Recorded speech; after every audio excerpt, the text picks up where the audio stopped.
And welcome everybody to University of Tampa Baseball from Tampa Stadium. On the heart of the campus, the Spartans in their final series of the regular season take on the Berry Buccaneers. Hi everybody, Jack Ike along with Taylor Stolworthy as the conference champion Tampa Spartans will be taking on the Berry Buccaneers. The Spartans with a 24-3 record cannot be caught in this final weekend, even with the 3 games against Berry. Tampa 24-3 in conference, 38-8 overall. Rollins behind them at 20-7, 4 games behind in the loss column with 3 games left to play. Berry comes in with an 8-18 conference mark, 23-23 overall. The Spartans did lose the last game of the 3-game series at Eckerd last weekend, while Berry is riding a 2-game winning streak coming into this one. So, Taylor, you know, this is one where the Spartans need to keep winning to keep the region rankings solid, but it looks on paper almost like a mismatch. Yeah, I definitely say that I think some of the people ranking regional play have maybe oversold West Florida's regional wins and have undersold some of Tampa's wins. But it is true that out of conference, Tampa has had a couple of losses, say to Davenport and to Valdosta State, and a series loss against Georgia Southwestern. But the national polls do agree Tampa is number 2 in the nation, and that's not too bad for the now 6 in a row conference champions. Not too bad. And 2-time defending NCAA champions. Spartans have Robert Satin on the mound, as always. He's your first-day pitcher. We used to call him the Friday night pitcher. But it's Thursday, Friday this weekend because graduation is Saturday right here at UTampa. First batter is Xavier Hatfield. First pitch from Satin. High grounder. That one gets up there. No, it was a pop. It was a lazy fly right into the hands of Luke Fiker, who's playing second base today.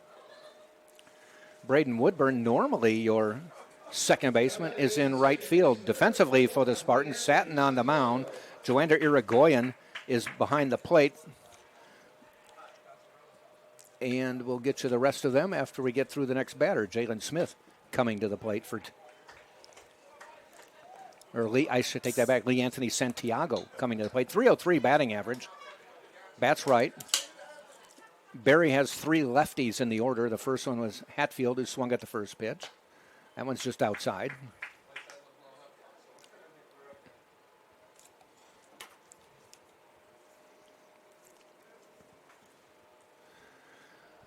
A hot sunny day here in Tampa.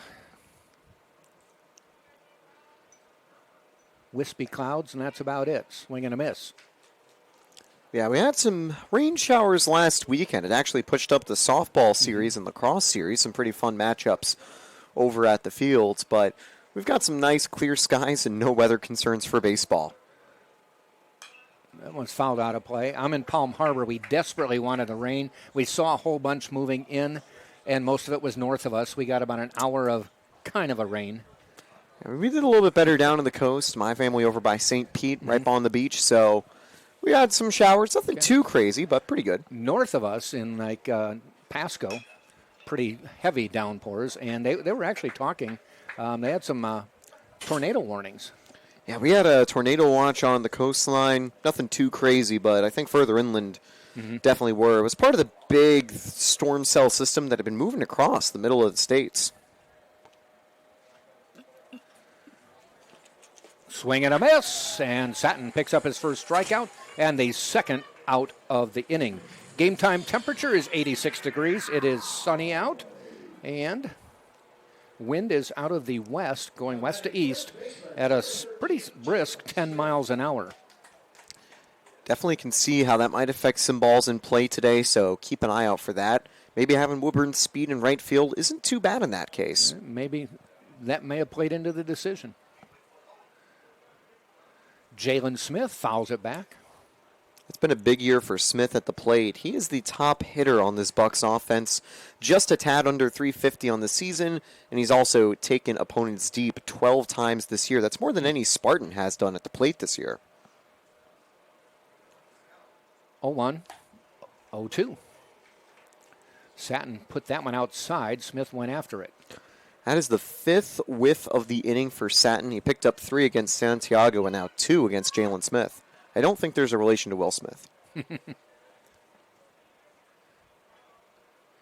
0-2. Waste that one a little bit outside.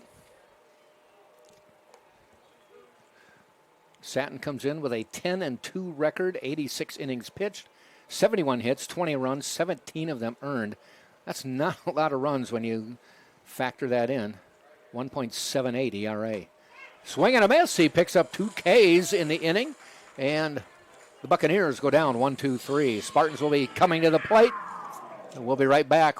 No score. Tampa on the way to the plate, bottom of the first, right after this.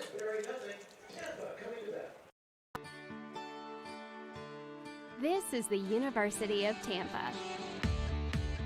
UT students travel from across the nation and around the globe to join a dynamic learning community. There are 150 academic programs, continuing studies for non-traditional students, and a highly ranked graduate school.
Arts, guest. Bottom of the first we go. Tampa coming to the plate. They'll start it off with Jordan Evans, followed by Braden Woodburn. Batting third is Joander Irigoyen. Jake Books, who normally had been batting second, has moved to cleanup. Gunnett Carlson is batting fifth. Walker Vanacek is sixth. Jesse Ponce, 7. Jack Martinez, 8. And Luke Fiker is ninth. On the mound will be Tyler Venegas. Comes in with a 5-1 record, 48 1/3 innings pitched, giving up 58 hits, 31 runs, 18 of them earned, so a lot of unearned runs. Walked 14. This can't be the right stat. They say walked 14, no strikeouts. Yeah, I think our stat page as strike ones taken is a little bit off on the strikeout category. Okay. I think they're underselling it by 37. Okay. Evans, 0-1. And that's a strike call. Kind of glances back at the umpire. It might have been high outside, in his opinion. Sunsplash day in Tampa.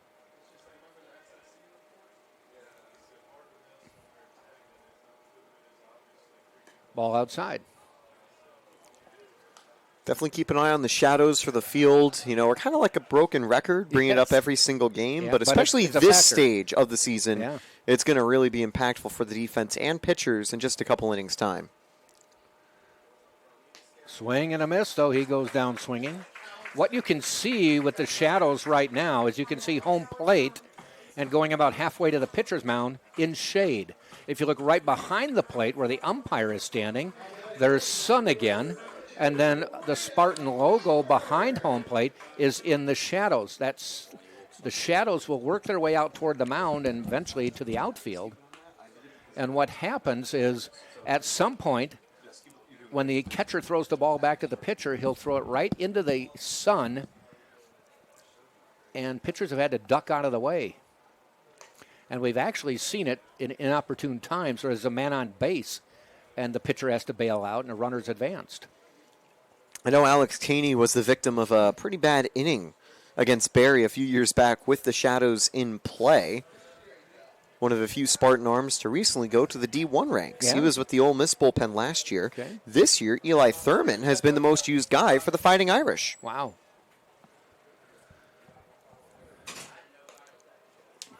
3-1 pitch called strike, 3-1 to Woodburn.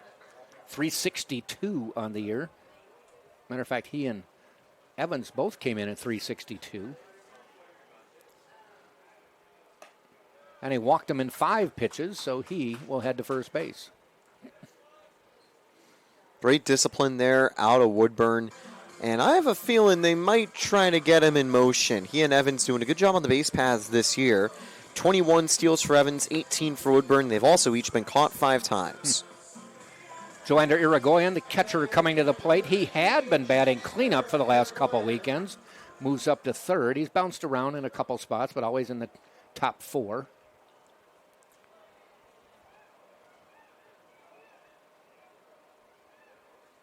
There's a high off-speed pitch, stayed high.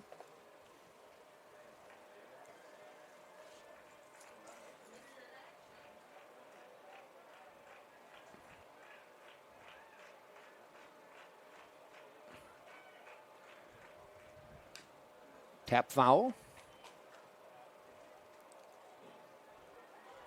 And there you just saw the pitcher having to bail out. That was the catcher's fault as he lofted it like a punt and threw it right up into the sun. Usually the catcher and the pitcher have to come up with a system for about an inning or two. Sometimes the pitcher will walk to the front of the mound to try to block the sun. 1-1 pitch with 1 out. That is a base hit. That may go in the gap. It is. That's going to send Woodburn to third, and Joe is going to send him home. Spartans are going to pick up a run. They're not going to get him at the plate, and into second is a standing Irigoyen with a double. 1-0 Tampa.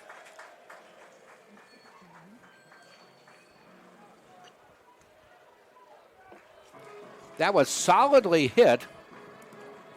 Shortstop jumped for it, but was still about 5 feet short of getting that one. And then it was just a matter of whether it had enough speed to get to the gap, and it did. Yeah, there's always sort of a line where you kind of want to split the outfielders on if you can hit it square into the gap.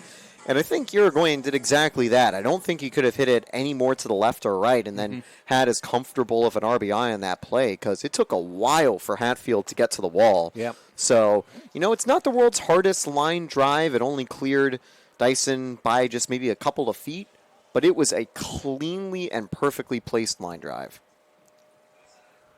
Jake Books now at the plate, 327 average. The first 4 hitters in the Spartan lineup, all at above 325. And there you see Venegas telling the catcher, keep it down. I can't see it when you throw it back to me. And a big thing as well is that the team average for the Spartans is 306, so those people are only about 20 to 50 points above the team average when you'd expect to be a little bit higher when, you're hitting really well. So you're a 302 hitter and you're below the team average. Exactly. Like Javi Soto, who's currently not starting today, 307, he's only 1 point higher. Yeah, you're just average. Yep. Books, 1-2 count. A little bit low, 2-2. Books a lefty, so they've moved shortstop Jones over to almost behind second base. Swing and a miss. And Books goes down swinging for out number 2. Irigoyen still waiting on second. Has an RBI to his credit and an extra base hit. Gunnar Carlson to the plate. He is the DH for today's game. Often he and Walker Vanacek will alternate.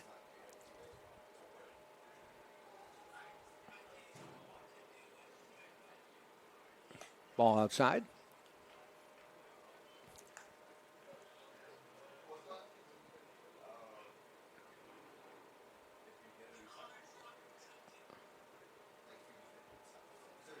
In the stretch is Venegas.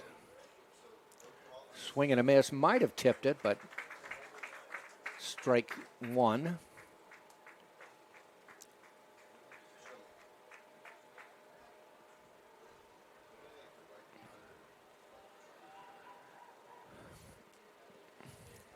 And the pitch. Goes outside for that one. Strike 2. Carlson can have a couple of bad strikeout runs, but he makes up for it with incredible discipline. 40 walks to 44 Ks on the year. Gives him a 44.3 on-base percentage.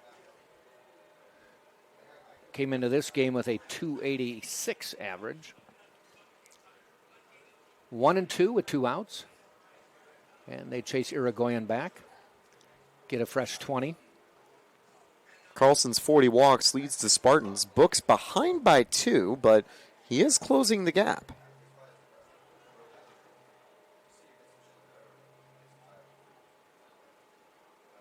Ball low, outside, 2-2 now.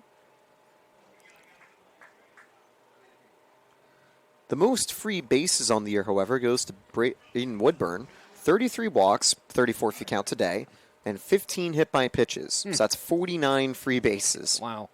Spartans are masters at that. Ball outside. So we've gone full.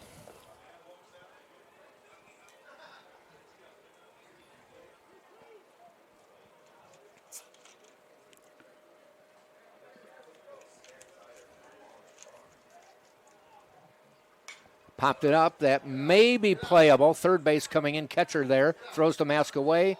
And it hit the netting. And that one was right near the on-deck circle. I think everybody's okay. No. Did he catch it? No. Or they called him out for the interference? Yeah, Vanacek doesn't have to move out of the way in most instances, but because the ball landed right next to him and the third baseman ran into him, he's going to say that the third baseman could have caught it without contact, so unlucky for Carlson. That's what happened. It landed right by the on-deck circle, and Vanacek tried to get out of the way, but just couldn't do it. We'll be back. Tampa on top, 1-0. Second inning coming right up. This is the University of Tampa. UT students travel from across the nation and around the globe to join a dynamic learning community. There are 150 academic programs, continuing studies for non-traditional students, and a highly ranked graduate school.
Endless, both off campus. Yeah, I haven't even texted with him.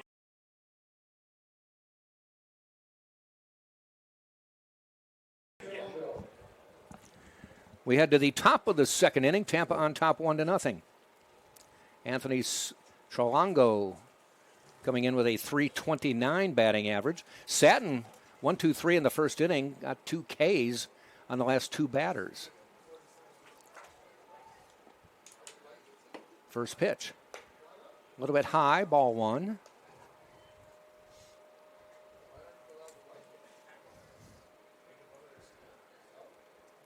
Keep an eye on the Tampa schedule for next week, as it's NCAA tournament time after this weekend. Swing and a miss. Spartans more than likely will be hosting, unless something really bizarre happens, will be hosting first-round regional games. 3 other teams will come here to Tampa starting next Thursday.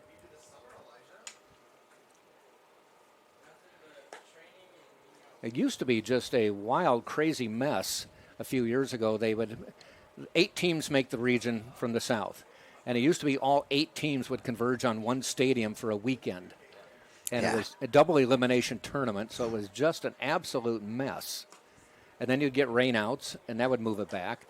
A couple of years ago, what they decided is we're going to have a 1 seed and a 2 seed. So the 1 seed will host 3 teams, and the 2 seed will host 3 other teams.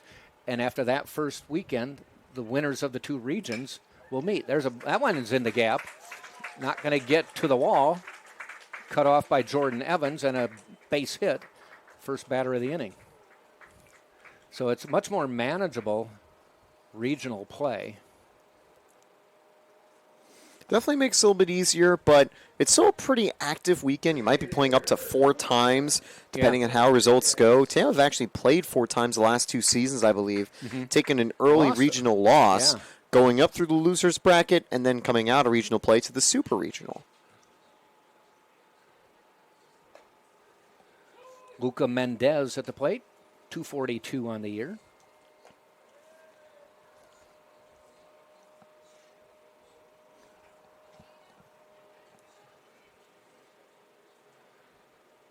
Fouled off.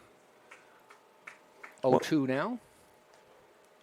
I've noticed that Barry haven't exclusively taken lefties out of their lineup, like some of the other Tampa opponents have against Satin and Bailey.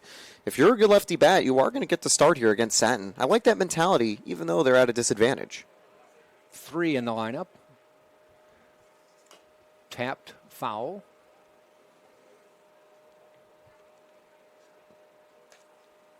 Barry's not been too bad at the plate this season. They're batting .284 as a team. But on the mound, they have a .588 ERA. It's close to the amount that they score on offense, .583 for their opponents on the mound. But obviously, you'd like it, I'd say, to be about .450 to .5 for an average ERA. Depending on, I'd say, park factors and stuff, it's always kind of tough to tell if you play a little more offense, a little more defense. So 1 ball, 2 strikes. Blake Opie waiting on deck. Mendez waits. They go to first.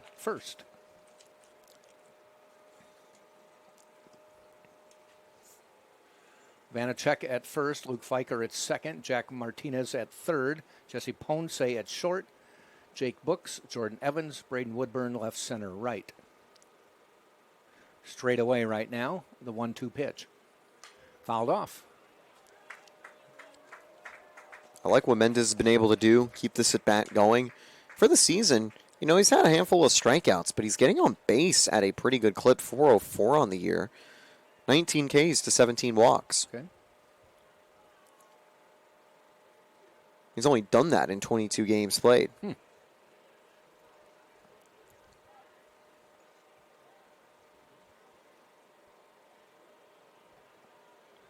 Satin fires.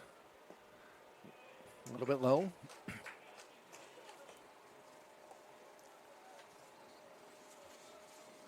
I think there's graduation going on all around the conference because I looked at the schedule and there are 3 games today in conference play. As we've got Lynn on the road at Nova Southeastern this weekend here, Barry and Tampa, and then Rollins at Palm Beach Atlantic.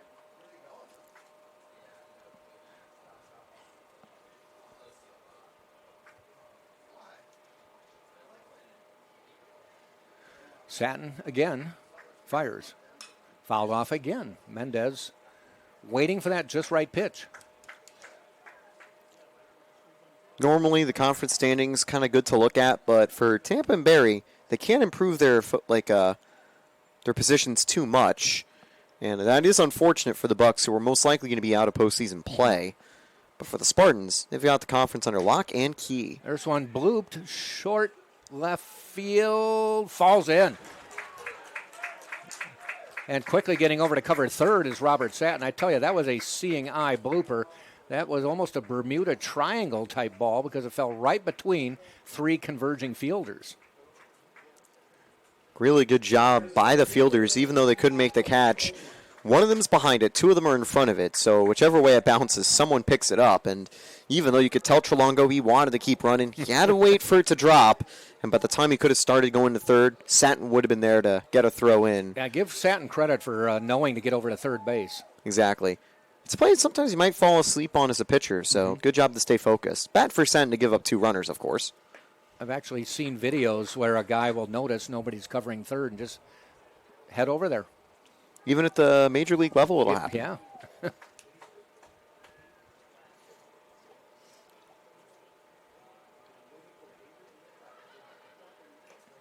Tipped into the mitt. This is Blake Opie, 272 on the year. Trelongo on second, Mendez on first.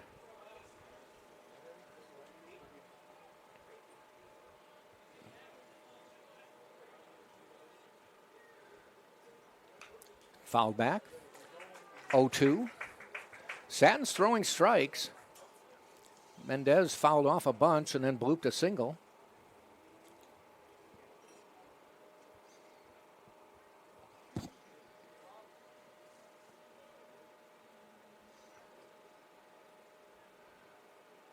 In the dirt, blocked nicely by Irigoyen.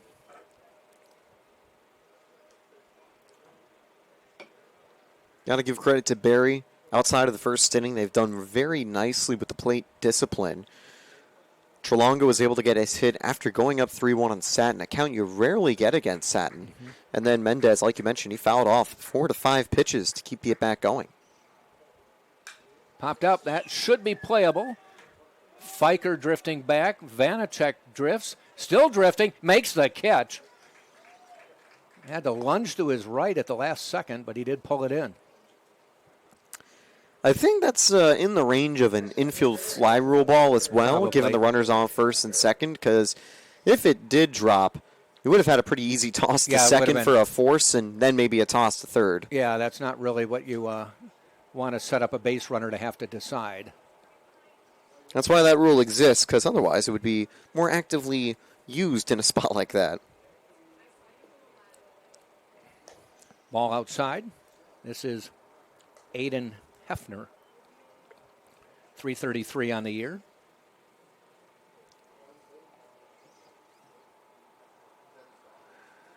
One out, 2 on. Glance at second, the pitch. Strike call outside corner.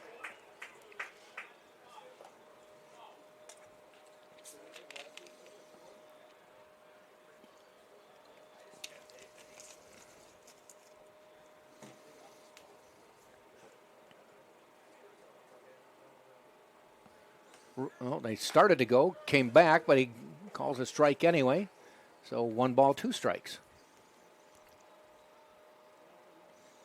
I think the goal was maybe to try to mess up Irigoyen a bit, see if you kind of get him out of position to catch that, but he stays still, and it's a great low strike from Satin. 1-2. Down the line, and it is fair ball. Down first base line. That's going all the way to the corner. Gets caught under the fence. And Woodburn holds up his hands. That'll bring a run in to tie it and put runners at second and third. That one hopped over the base. If it was chalk, he'd have kicked up chalk on the baseline. But then rolled down deep into the corner and got caught under the fence. Yeah, it rolled into the bullpen door, if you see down by Barry's bullpen. And that's an impossible ball to get to, and it's good for Tampa because I think it's because out of play anyway. Yeah, if Woodburn had to play it off the wall, there's a chance that Barry takes the lead with the runner coming home. Instead, he only advances to third. So now, second and third with 1 out and a tie game. And at the plate is Christian Perez.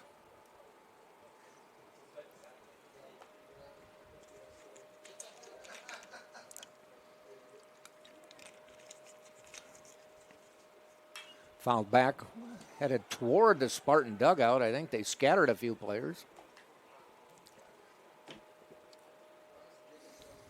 You heard a couple of chirps, maybe a couple players think, "Oh, whoa, whoa," after the foul ball, and the ump saying, "Hey, settle down, settle down." Yeah. It's only a foul ball. Yep. Not the batter's fault. That looked like a good pitch. Strike 2. Quickly ahead 0-2.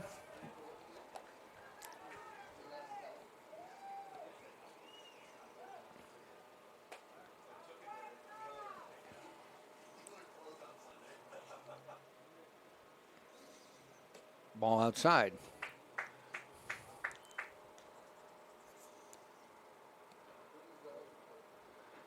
Two balls, 2 strikes.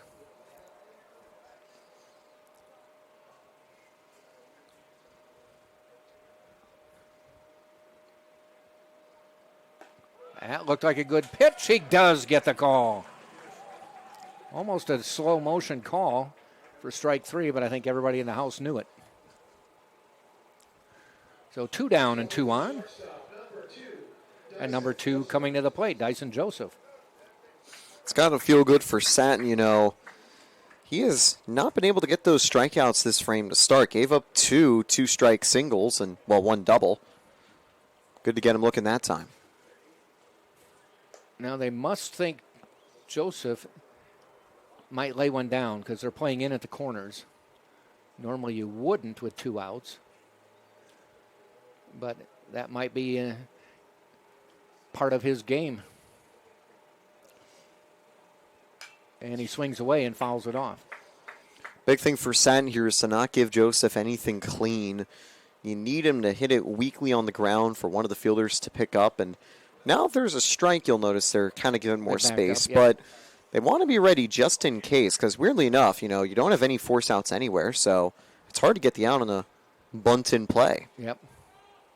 Ball high. 2-1 now.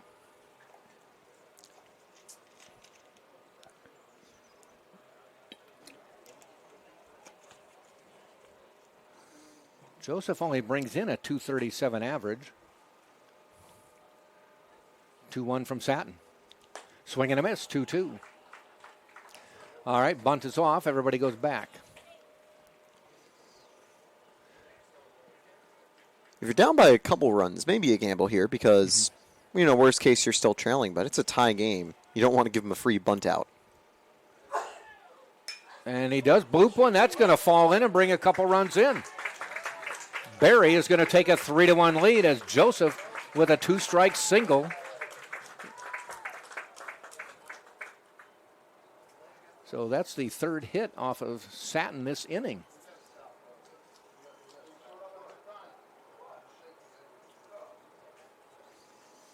Actually, the 4th hit off Satin this inning. Yeah, Barry's offense heating up at the right time. And that's not the hardest hit ball, but kind of like the Irigoyen hit earlier, just falls in a spot where, you can't stop it. And 2 runners, they're going on everything. Barry did win its last 2 games. They hosted Florida Tech. Actually, they played Florida Tech and then Palm Beach Atlantic and won 18-9 and 19-0. So they've been scoring their last couple games.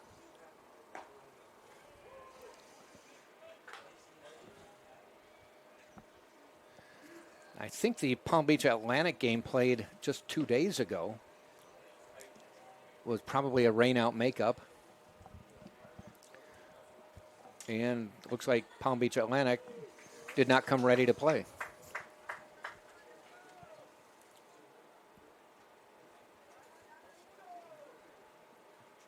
0-2 count now with 2 outs.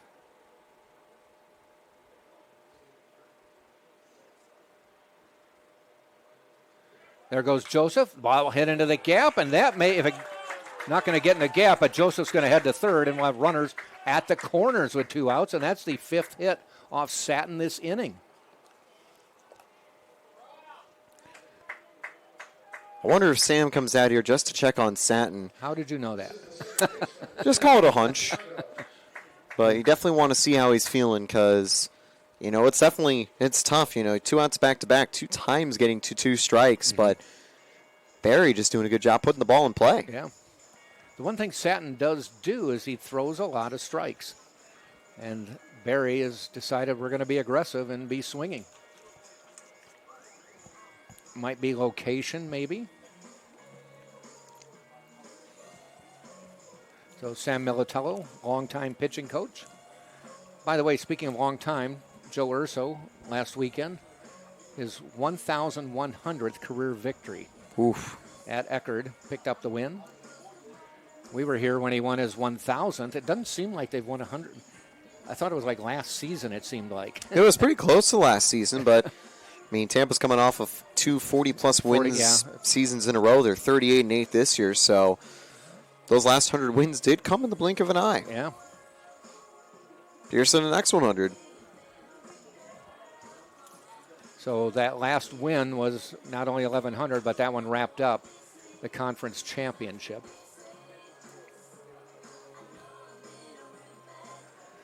Back to the top of the order is Hatfield, with the base hit there, and it's now Lee Anthony Santiago.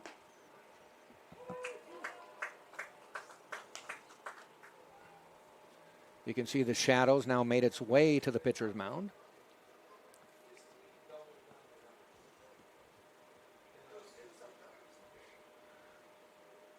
That one's hit foul down toward the Berry bullpen.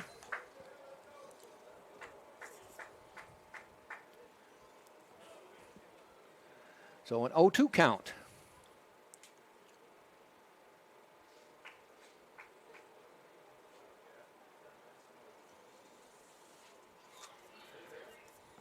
Joseph on third. Hatfield on the run, and he steals second. They let him go. They weren't going to risk letting Joseph have a shot at scoring. So now runners at second and third and a 1-ball, 2-strike count. That's the right call there. Give him the free base with the double steal possibility. You only need one more strike to end the inning either way. And a little blooper caught to end the inning. Nice catch by Martinez, but Berry does pick up 3 runs on 5 hits. They leave 2, and we have played an inning and a half. Berry 3, Tampa 1 on TampaSpartans.tv.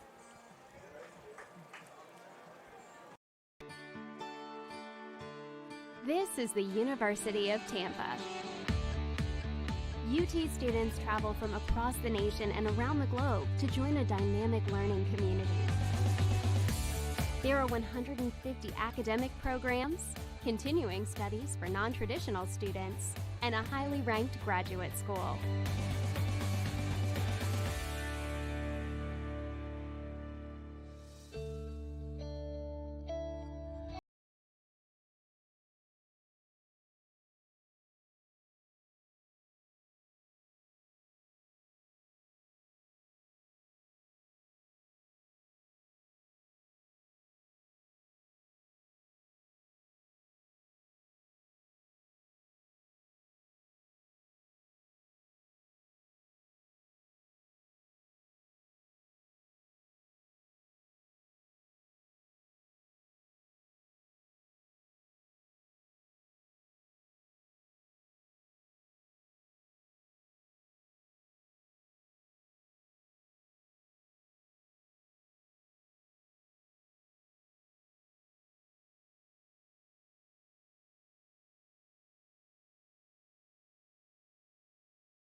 And we head to the bottom of the second inning. Berry now on top of Tampa 3-1.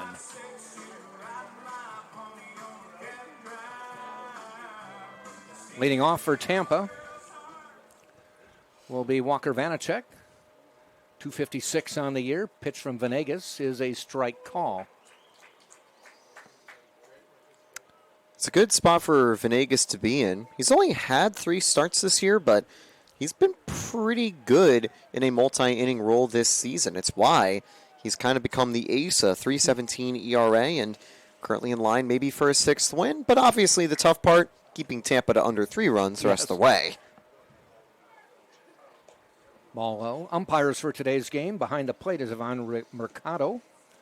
And at first base is Roberto Knox Reyes.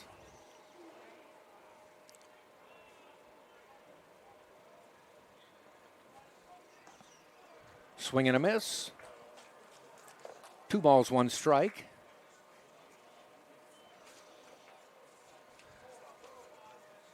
Vanacek first base today. Jesse Ponce on deck.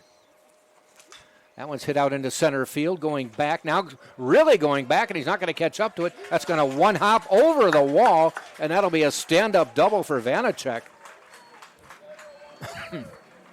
Xavier Hatfield kind of retreated casually and then all of a sudden broke into a sprint. I don't think he was going to get that one anyway, but it one hopped off the track and then one hopped over the yellow line. He might have been expecting a cleaner bounce off the wall to try to play it back a little bit, but it landed pretty close to the wall and took a high hop over it. And if it didn't take the hop over, it would have been right next to it and a tough ball for Hatfield to get. I think Vanacek probably keeps the double on most of those plays, though, so don't really lose the triple on a play like that. Turf field can take a little higher bounce than you'd get off a grass field. That's one thing as well. Teams like Barry, they haven't played on turf too much throughout the year compared at least to Tampa turf. So there's always a bit of a feeling out process the first day or so when they're in town. Ponce fouling that one off.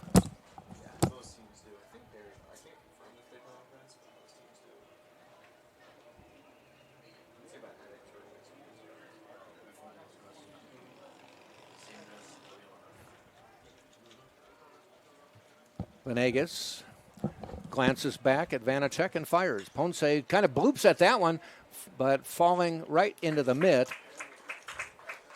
for the out.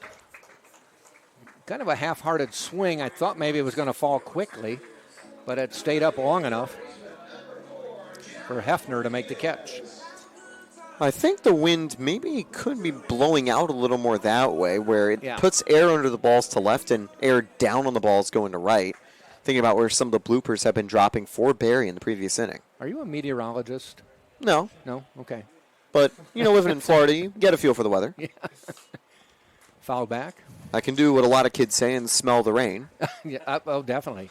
That's one thing you get if you come to Tampa, because it is the lightning capital of the world. Yep. Quite a lot of rain. They say you can't, and I say you can. It's definitely a Florida thing. You can definitely smell it down Yep. here.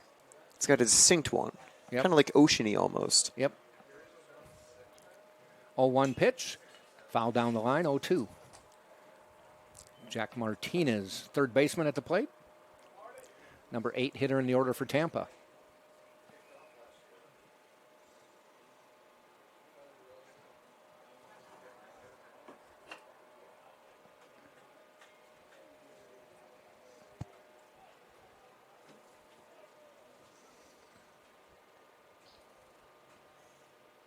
Swing and a miss, though. He goes down swinging. Venegas does not waste the 0-2. 2 outs now. Vanacek still on second, and Luke Fiker, the number 9 hitter, to the plate. That's a big strikeout for Venegas. Got that second out pretty quickly. He hasn't thrown a ball since opening the 2-2 count to Vanacek. That one is just missing. I think it might be pulled up a little bit too much because it was right on the line, but Perez trying to bring it to the plate. Maybe Mercado thought, oh, Mike landed a bit lower if the catcher's trying to pull up so far.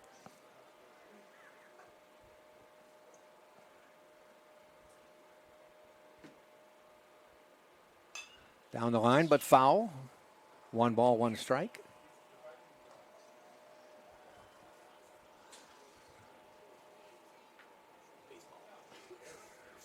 Doubleheader tomorrow starts at 1 and second game scheduled for 4.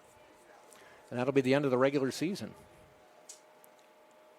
Ground ball headed toward third, and that could score a run. Joe's going to send him. He's going to make it 3-2. No play at the plate. That time, third baseman backed up to make the play, and I think he tripped over the turf. I think that's what you call the old turf monster, but might have been the sun as well because he was kind of having to shield his eyes. Did have a hop. Getting to that ball, and then once the high hop came, he just kind of stumbled back, and awkward position to be in. Although a benefit for Barry, it doesn't roll too far to left. It keeps Fiker at first, who is now the tying run, but you hate to lose a little bit of insurance because you normally aren't able to put 3 runs early on the board against Satin. So now a 3-2 ball game. Back to the top of the order. Jordan Evans struck out his first time up. They are going to grade that as a hit, by the way. Okay. So no error on Trelongo. 10th RBI of the year for Fiker. I say send him to second. Doesn't matter. That is stop but foul. Trelongo with the stop at third, diving into foul territory, but home plate umpire ruled it a foul ball, so just a strike. Barry players aren't happy about the call, but I got to give them a little secret. Evans would have been safe. That's a great stop Yeah. by Trelongo, Yeah. but Evans is the fastest player in the Spartans lineup, and he'll beat those throws, I think, 9 times out of 10. Yeah, I mean, he was Trelongo diving 10, 15 feet behind the base. He's pretty far back anyway. But if that's someone like a Fiker or even a Ponce, there's a good chance Trelongo could get him out because he Okay. did get to that quickly. Ground ball fielded, though, by Venegas. Walks it over, then tosses it over to end the inning. Spartans do pick up a run on a couple hits. We've now played 2 full. It is a 3-2 Berry lead on TampaSpartans.tv.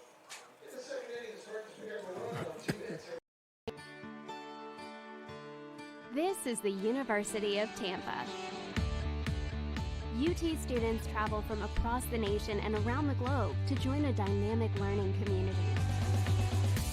There are 150 academic programs, continuing studies for non-traditional students, and a highly ranked graduate school.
Ranked NCAA Division II athletics. Top of the third we go. Robert Satin back on the bump. Jalen Smith at the plate.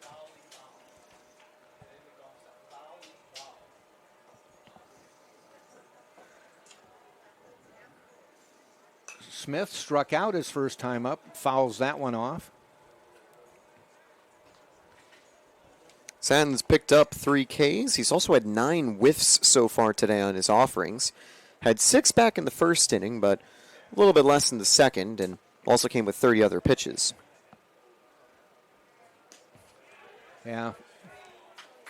Check swing, call strike. 0-2. Yeah, he got dinged for 5 hits in the second. Good inning out of the Bucks. That's why they lead. 0-2. Outside. Trelongo on deck. Mendez in the hole.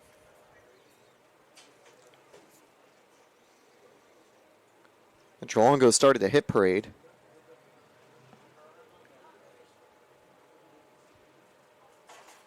Swing and a miss. So for the second time in the game, in as many at-bats, Jalen Smith goes down swinging.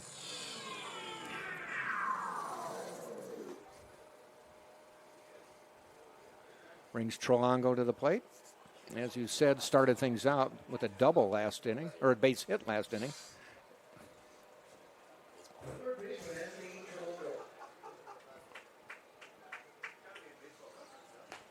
Strike right down the middle. It's big for Santon to get ahead early. He fell behind, and Trelongo got a good pitch to hit and took all of it. It was the cleanest hit the Bucks had in the inning. Everything else was either poked or kind of pushed through the infield. Irigoyen scoops that one. Ball 1-1-1.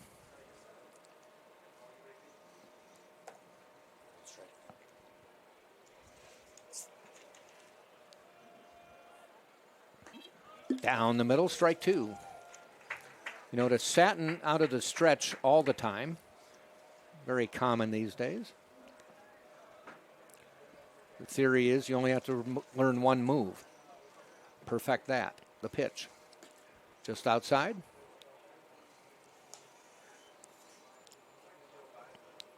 Especially with base runners, you don't want to have to worry about having a windup and then transitioning out of the stretch. Sure, it gives someone something else to look at for batters because you're now seeing the ball at a different angle, but tough to learn. There's a base hit. That'll fall. Books picks it up, throws it back in. Solid single there, so Trelongo with a 2-hit day going, and both solid base hits.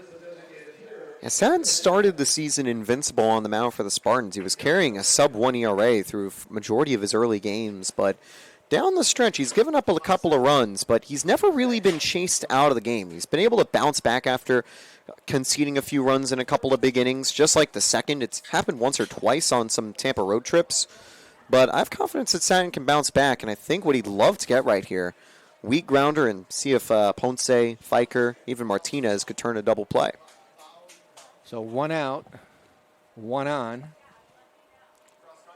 in a 1-run game. Here's the pitch. Just missing outside.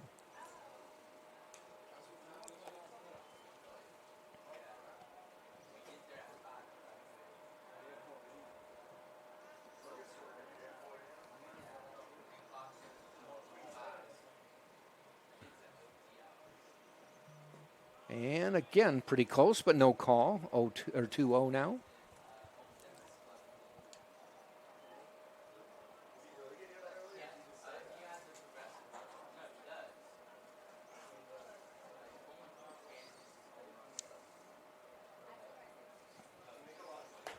And that one does hit the corner. 2 balls, 1 strike.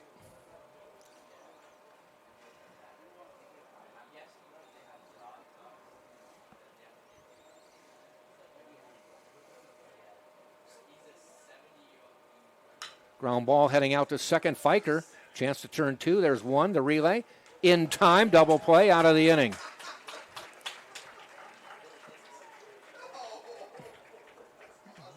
And that was the old 4-6-3 to end the inning. So we now play 2.5, 3-2. Barry leading Tampa on TampaSpartans.tv. This is the University of Tampa. UT students travel from across the nation and around the globe to join a dynamic learning community. There are 150 academic programs, continuing studies for non-traditional students, and a highly ranked graduate school.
Division II athletics program.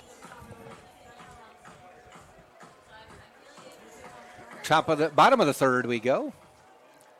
Braden Woodburn, the number 2 batter in the order, will lead off the inning for Tampa. 3-2, Barry on top. Woodburn with a walk his first time up and a base hit on the first pitch this time. So he's reached base twice. 1 official at bat. I like him getting aggressive out of the gates. Venegas has been throwing a lot of strikes, at least to start from the second inning. You know, he's been more aggressive to the Tampa players. He knows Tampa are going to try to put him in some bad counts, so he's been trying to hit the zone to avoid that, and that's where you're at risk for some nice little hits like that one. Now, he got on in the first inning and then eventually scored. So we'll see if the Spartans can repeat that. Irigoyen followed that up with a base hit. A double. Went all the way to the wall and drove in. Woodburn, that one plunks Irigoyen. That was an off-speed pitch, so nothing malicious by it. Just didn't do anything. Speaking of malicious, there's a really funny hit-by-pitch statistic. Framber Valdez, after conceding 10 runs, plunked one of the batters on his opponent. I think it was Trevor Story, in his bad outing. He has thrown 2 fastballs in like the last 2 years, I think. 2 four-seam fastballs. They've both been hit by pitches. So that'll tell you something about the intentions behind the Valdez HBP. Definitely the opposite, though, just a misplaced slider. Wanted to go front door, steal a strike, and now a quick conference to check in on him and the Bucks infield. Yeah, I don't know if, a base hit and then a hit by pitch, I don't know if they saw something, but it appears to be just a normal talk. And no one's warming up yet, but again, Venegas hasn't had too many starts, so I wouldn't be surprised they get someone tossing, and you'd imagine he's going 4 to 5 innings. If he can keep going, you'd love him to go 6, but he's not necessarily a Satin who you could say, hey, if he's under 90, maybe you give him 9 innings. Yeah. But also, I might be wrong. Just wanted to make sure they didn't notice something, arm problem or something because of the throw. Seems to be nothing more than just a mound visit. That would be the worry if the health was a concern. This brings up Jake Books. Now has runners at first and second and nobody out.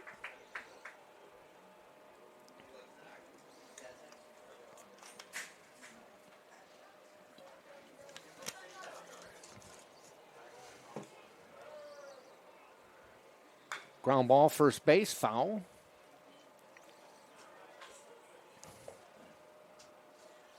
Oh, 2 count now. Book struck out his first time.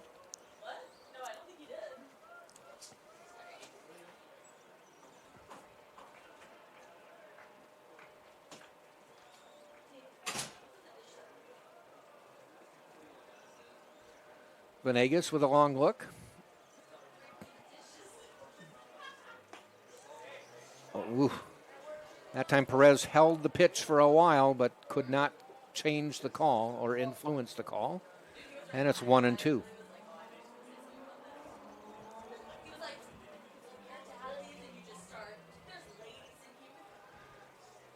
One ball, 2 strikes. Went after that one, goes down swinging. Looked like he was expecting something else. That's a great strikeout again for Venegas. You know, he did that in the previous inning. In the second, retired Martinez when one of the 2 tying runs was on second. And when that run scored, all he needed was to get a weak rounder to get out of the inning. So makes your life a little bit easier here and opens up a double play ball. Gunnett Carlson now to the plate. Ball high.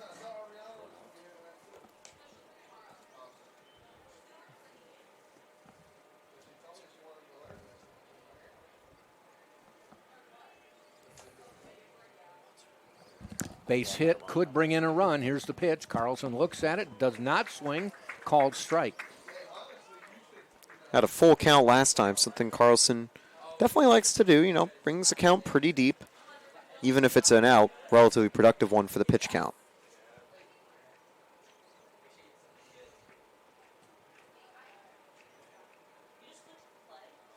Swing and a miss there. Last time Carlson was up, he hit a foul ball that was not caught, but the inning ended because it landed right where Walker Vanacek was waiting on deck, and they said he didn't get out of the way. That one is close. Doesn't get the call, though. 2-2.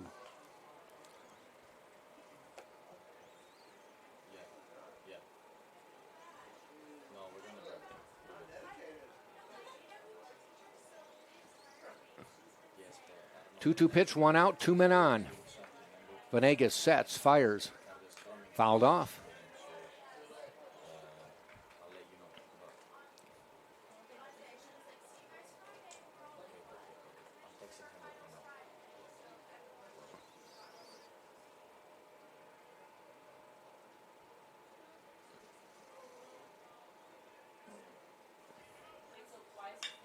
Right back to the pitcher. They try for the double play. There's one, the relay, and that will end the inning. Spartans don't get anything across.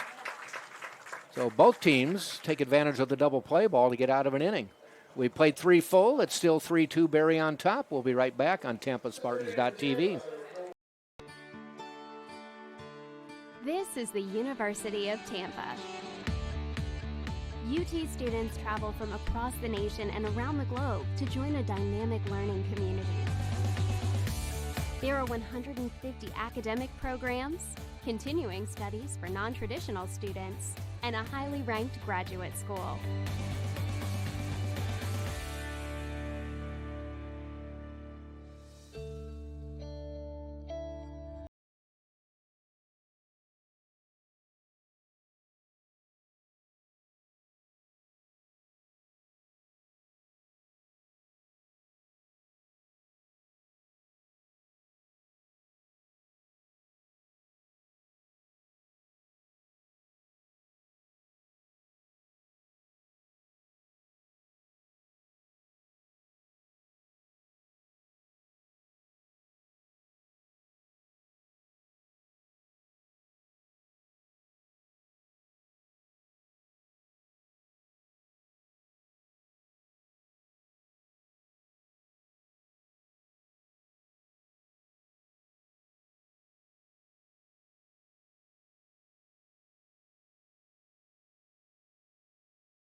Live in upscale residence. Top of the 4th inning we go. 3-2 Berry on top of Tampa. To the plate will be Blake Opie, and to the mic, taking over play-by-play, will be Taylor Stolworthy. Thanks, Jack. We continue the final week of regular season play for the Spartans. Conference title in hand, but they trail by 1. OP will have his second at-bat of the day. Popped out in the 2nd inning. Was the first out for the Bucks in a 3-run frame. Strike 1, outside corner for Satin. That is his 63rd pitch on the afternoon.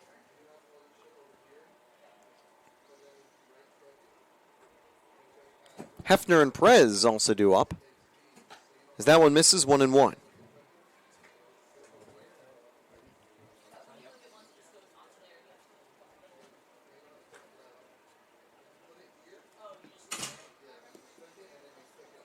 So Sant will continue, 1-1 count.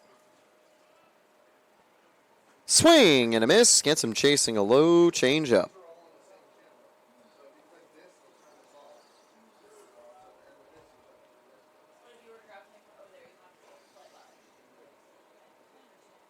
So Opie looking to stay alive.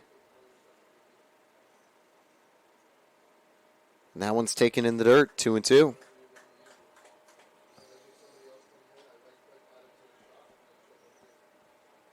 So as the guys in our score booth have to update it to 2-2.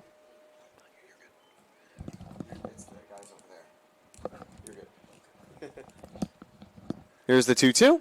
And that one's ripped to left field. But it'll land by the warning track. Catch made by Jordan Evans.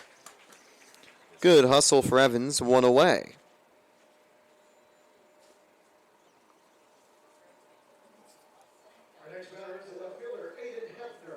That'll bring up Aiden Hefner, 1 down in the inning. Hefner plated a runner on an RBI in his previous at-bat.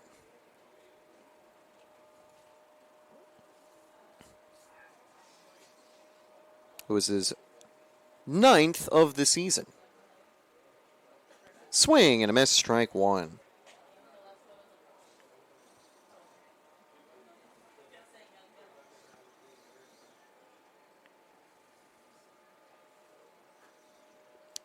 Satin from the stretch. Fouled 0-2. That one right into the netting, right behind the Berry dugout. Of course, if you're a Berry fan, not aware about the bird cage, how the stadium gets its nickname, it's 100-foot net that is all across the Tampa Stadium to prevent balls from going onto campus and the surrounding street. Here's the 0-2. Swing and a miss, a half-hearted effort, low and away. 2 down in the inning. Strikeout number 5 for Satin on the game.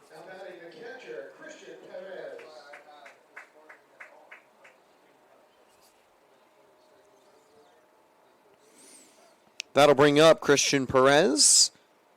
He went down looking in his at-bat. Didn't offer at a single pitch.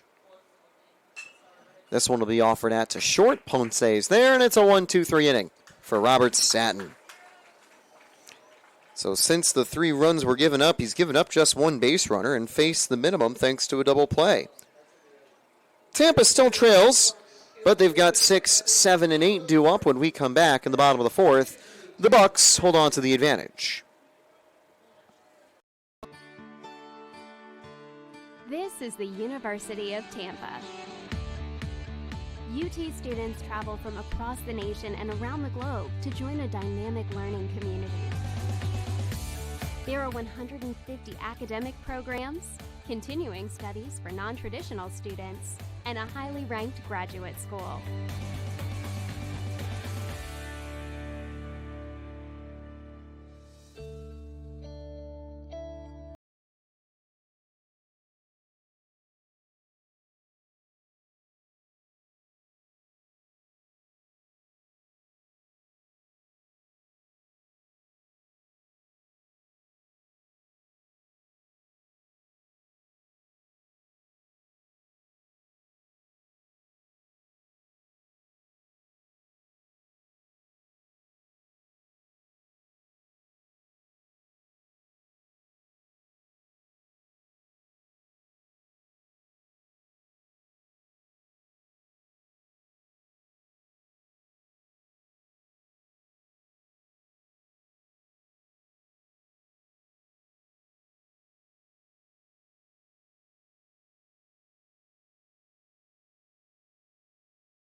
Organization.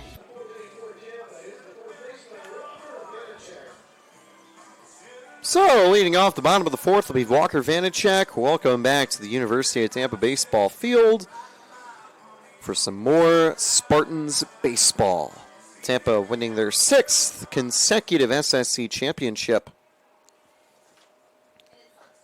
A streak dating back to 2021. It started after the COVID year. The previous frame, 2019, saw the Tritons, as that one's chopped foul, make it 1-1.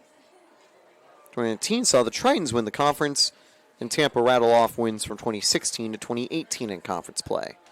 So out of the last 10 seasons where we've had a champion, 9 of them have gone to the Spartans. Misses inside, hits Vanacek on the hip. Second hit by pitch of the day for Vanegas. Comes over to check on Vanacek. And I think was thinking he was going to get a quick conference with his catcher, but does not.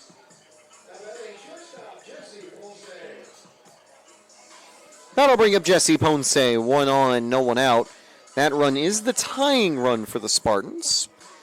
I have a feeling that we might see Ponce try to advance the runner via the bunt. Tarongo already playing pretty shallow, just in case that is the call. Ponce on the inside corner, ball 1. So 52 pitches entering the inning for Venegas.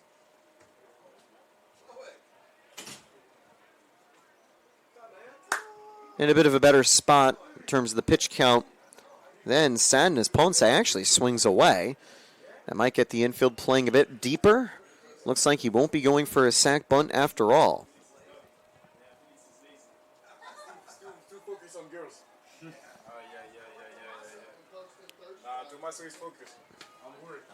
Missing low and inside, 2-1.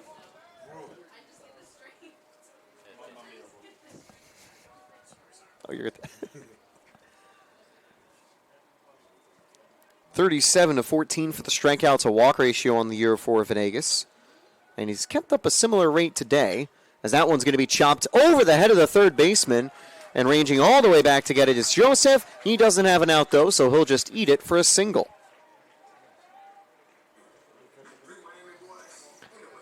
That is the risk you take when you play shallow, and it sets the table for Jack Martinez. He went down swinging last time. Might be Martinez that gets the call to advance the runners. Fiker, who already had an RBI hit earlier, is on deck. There's been a rotating cast of players across the Spartans infield. Martinez starting the early season at third and staying there when he returned from his injury.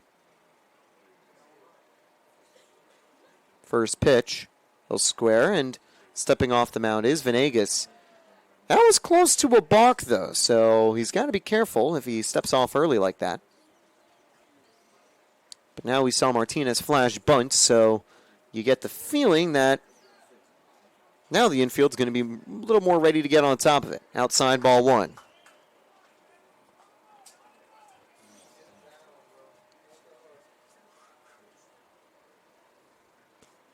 Martinez has been underrated in terms of the speed. He's had 3 steals on the year, although he has been caught twice.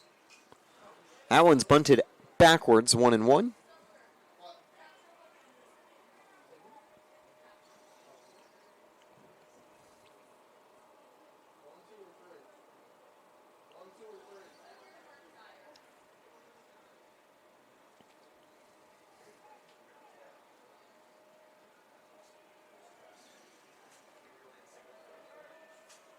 This time Martinez gets it down cleanly.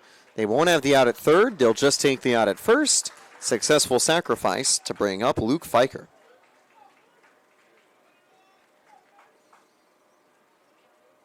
That puts Vanacek on third, Ponce on second. Infield playing shallow. They're still expecting another weak ground ball.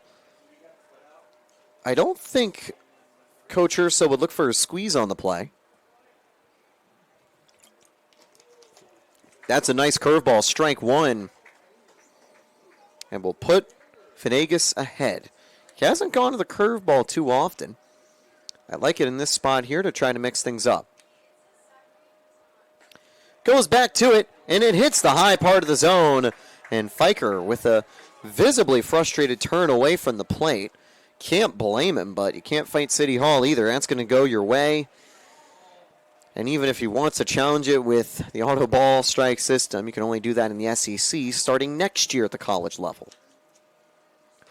That one clearly misses high, 1-2.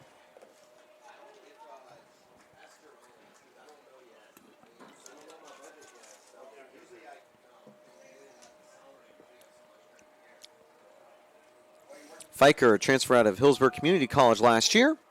And he'll send that down the line, picked up at third. They'll go for the plate, and they call him out. They say he is barely out on the tag. If we had replay review, I think that would have been a play he could warrant it on. Instead, it'll be out number 2. Quick throw from Trelongo to the plate. Fiker reaches first. Ponce reaches third. 2 down.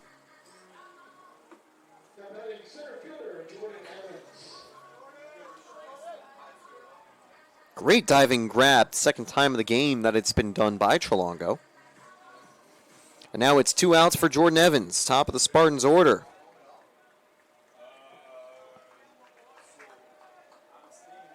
Could be a spot you send Fiker in. I know that Jack said he wanted to see Fiker running in the previous at-bat, ball 1.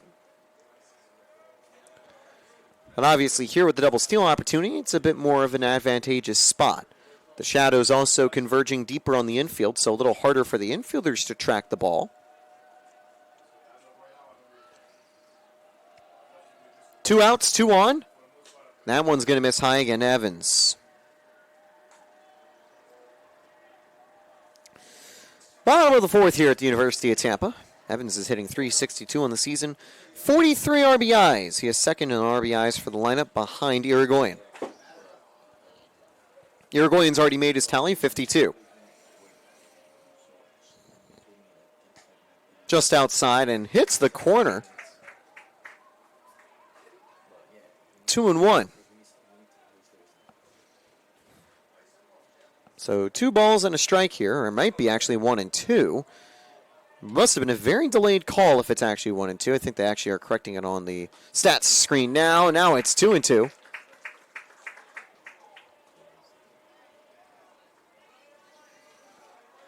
He's had 4 strikeouts. A 5th would not only match Satin, but also get him out of the jam. Leave Tampa scoreless for a 2nd consecutive inning. 2-2 on the way. That one just poked at the edge of the plate. Going to be a can of corn to Hatfield. Inning over.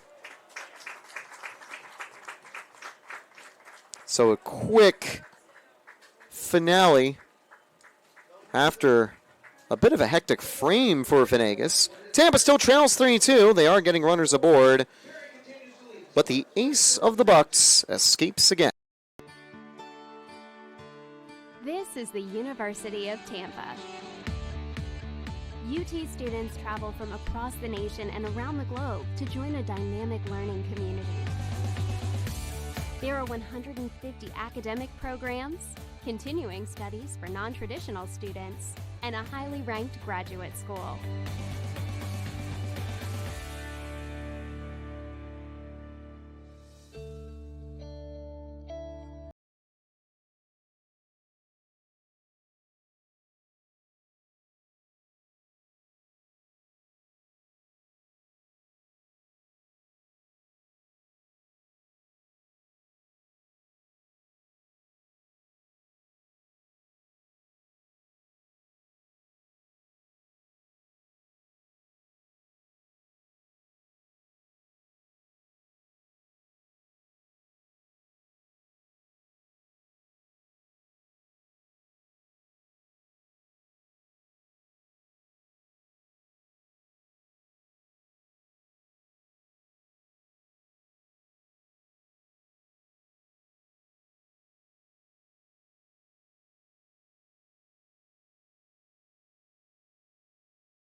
Top of the 5th, about to get underway here at the University of Tampa.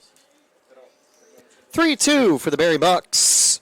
It'll be the shortstop, Dyson Joseph, leading off. I have a feeling this might be the final frame for Robert Satin today. Swing and a miss, strike 1. The reason being is that playoffs are right around the corner. And you imagine that Satin and Bailey will probably have some quieter starts to keep them fully healthy for regional play coming up next. So it'll be a 1-1 count now. Starts top of the 5th.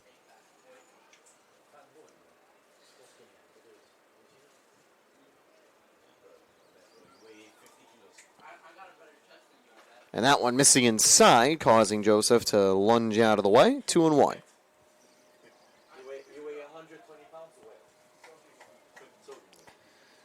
Satin's on about 70 pitches, so you probably wanted to only go about 80 to 90 on the start right before he might have a very busy workload. That's where you got to pull out all the stops to make it to the national championships. And then go even further. 2-2, that one clipping the outside corner for Joseph.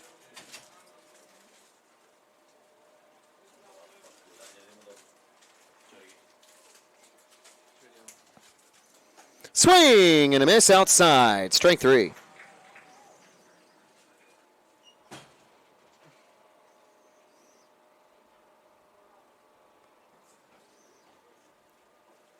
Sixth strikeout for Satin today. He has had plenty of 6+ strikeout games. Most recently, he had done it against Rollins on a complete game effort. Gave up 1 run in the outing. Another strike this time taken by Hatfield, 0-1. By the way, Satin now up to 16 whiffs on the day out of opposing hitters.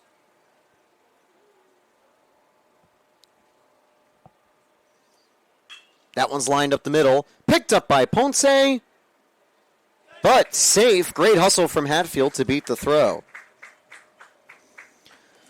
It was a great stop, but Hatfield was able to have plenty of time to reach safely. More slower players have been a little bit closer.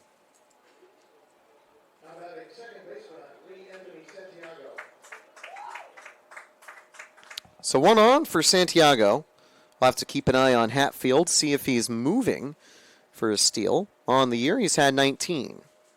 And he did steal second earlier, so that was his 20th. And this time they get him on the pickoff throw, but they get him at second. I thought they didn't have the throw in time, but a successful pickoff move will get out number 2. A little too aggressive there on the steal from Hatfield. That is the 5th time this season he's been caught stealing. So it'll still be no count to Santiago. He just doesn't have a base runner. 0-1. 7 hits given up for Satin on the day. 5 of them coming back in that second inning.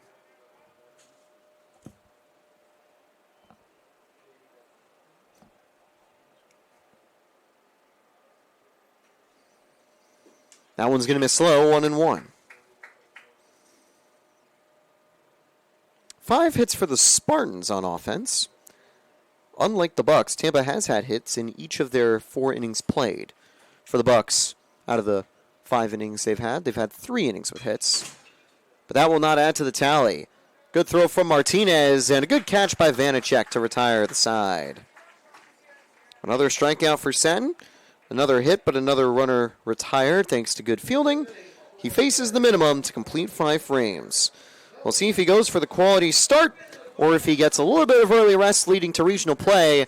Either way, if that's the final note of the regular season, it's a pretty good one for Robert Satin. We'll be back at the bottom of the 5th. Tampa still trails 3-2.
So we're ready to resume here at the University of Tampa at the Birdcage.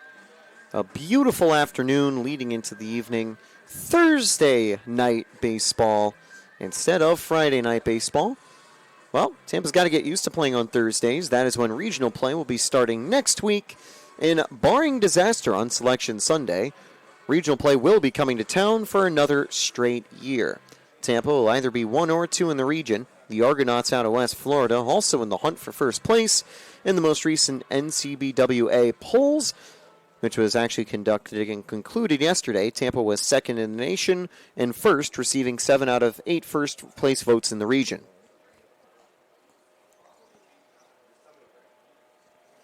For Venegas, he won't have the same pitch count hook as Robert Satin.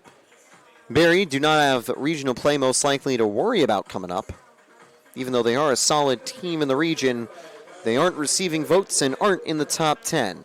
Currently on the NCBWA polls conducted by Wingate University, Tampa is first in the region, West Florida second, Rollins third, Lee fourth, West Alabama fifth, Delta State sixth, Trevecca Nazarene seventh, Mississippi College eighth, Spring Hill ninth, and Eckerd 10th. And obviously we also have conference tournament action across the board for a lot of those conferences in the South region. Tampa and the SSC do not have conference tournament play. Woodburn hits that one high, deep, and it's gone. Solo shot for Braden Woodburn. Tampa ties it.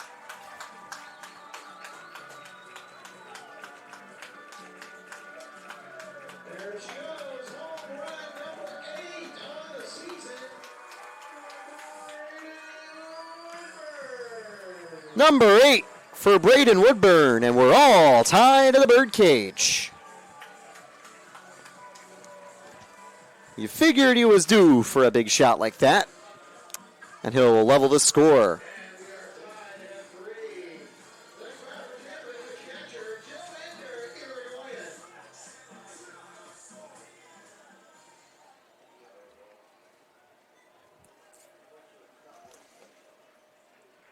First pitch to Aragoyan popped up right by the bullpen. In range for Smith. He'll make the catch, one away.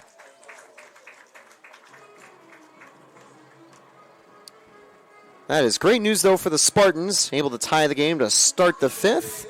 But good news for Venegas to immediately get an out afterwards. One down to bring up Jake Books.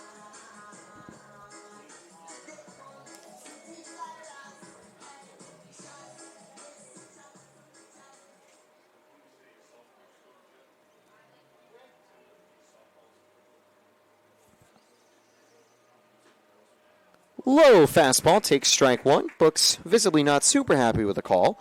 He's gone down on strikes twice today. By the way, that homer for Woodburn also puts him at 40 RBIs on the season. Half-hearted swing, but he goes around 0-2.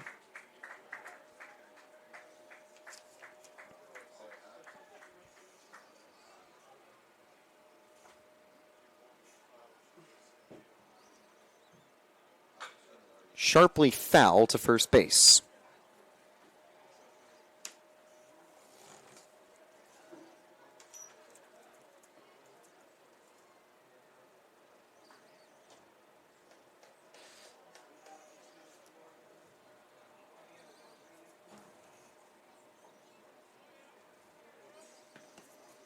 And now the 0-2. Swing and a miss. Venegas gets the strikeout. 5th of the game. Back-to-back outs after the solo blast by Woodburn. Brooks has gone down on strikes 3 times today now. And this time 3 straight strikes in the at-bat. Carlson with 2 unfortunate outs today. Had a foul out which deflected off of fielder interference with Vanacek. And then a double play his last time up. 0-1.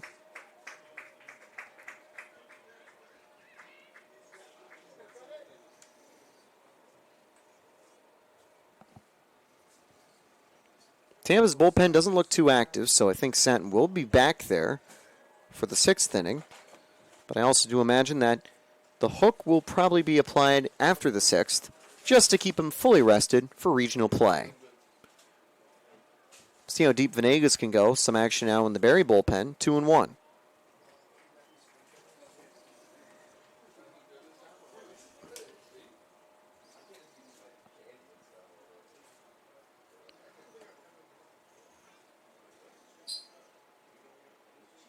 Swing and a miss, low and inside, 2-2.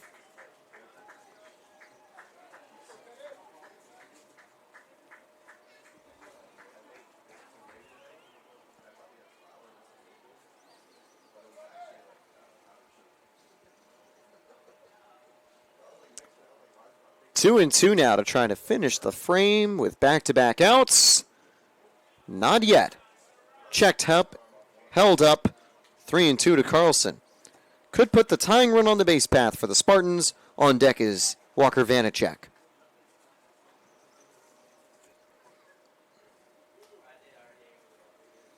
That was only the 3rd homer conceded by Venegas against Woodburn.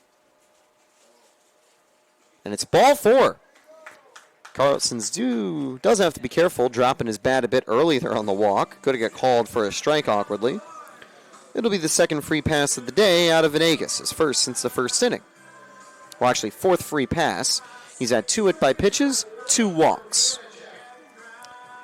1 on, 2 out for Vanacek. He's gone on board twice, and he got plunked last time. Started the game with a double. 0-1.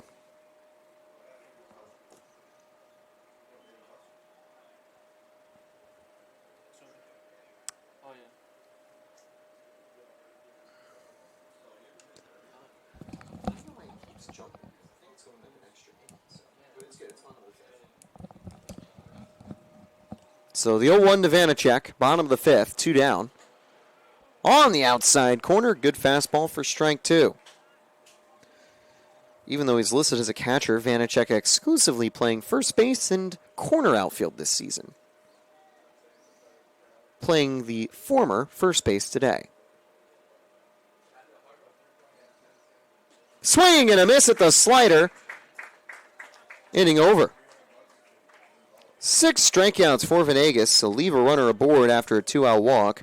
But it was the one hit that left the park for Braden Woodburn to put the Bucks on level terms with the Spartans. Satin will exit with a no decision. Tobin Moran gets the call when we move to the top of the 6th.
Tobin Moran is ready to go for the Spartans. He relieves Robert Satin after 5 innings, 7 hits, 3 runs, and 6 strikeouts. Satin picked up 16 whiffs on the mound in his start, leaves on 81 pitches, presumably to be fully healthy for regional play.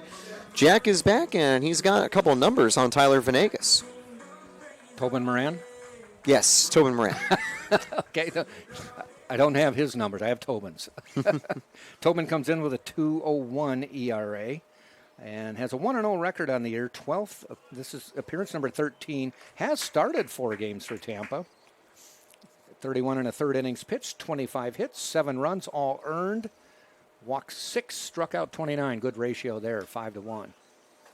Moran moved out of a spot starter role mid-season. Now he's picking up the bulk of the bullpen work down the line alongside Luke Fiker. His number will be called during the regional play quite a bit, so might be his only outing before regional play tonight here against the Bucks.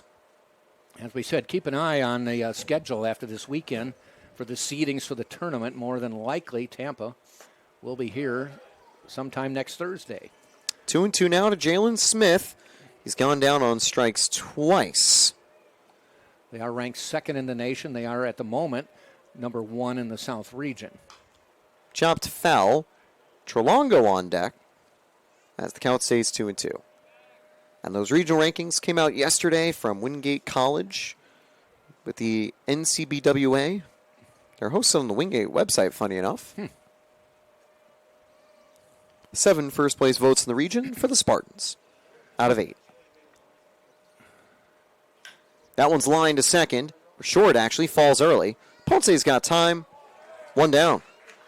That ball, he was just waiting, saying, come on, get out here. That will bring up Anthony Trelongo. Good play with the glove. He's also picked up 2 hits. 7 hits is one of the higher tallies Satin has surrendered this season. Also means back-to-back weeks of him giving up 3 runs. That's the first time that's happened all year to Satin. He has had a couple of games with 7+ hits, though, that have seen less runs come home. Maybe a bit of bad luck in that second inning, though. Yeah. Just added the extra 5 tally. hits. He finished strong, though. 2 hits down the stretch, facing the minimum. 0-1 now from Moran. 0-2. Right down the middle with the slider.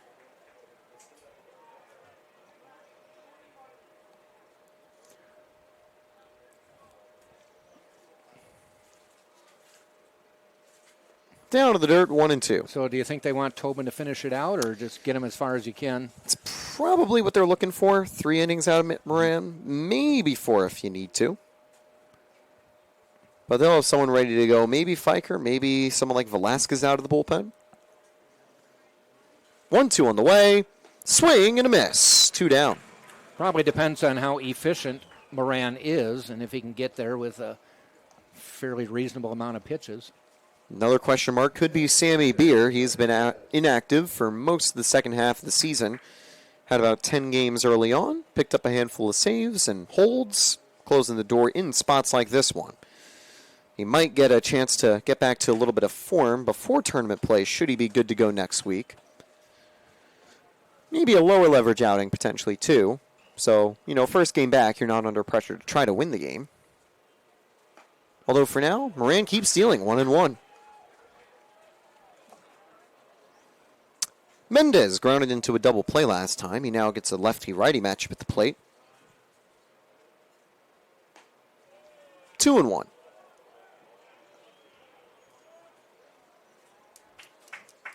Tampa 21-3 at home this season. 17-5 on the road, but they would prefer to be home for regional play. Definitely. And if they can take the first seed in the region, home for super regional play. 2-2.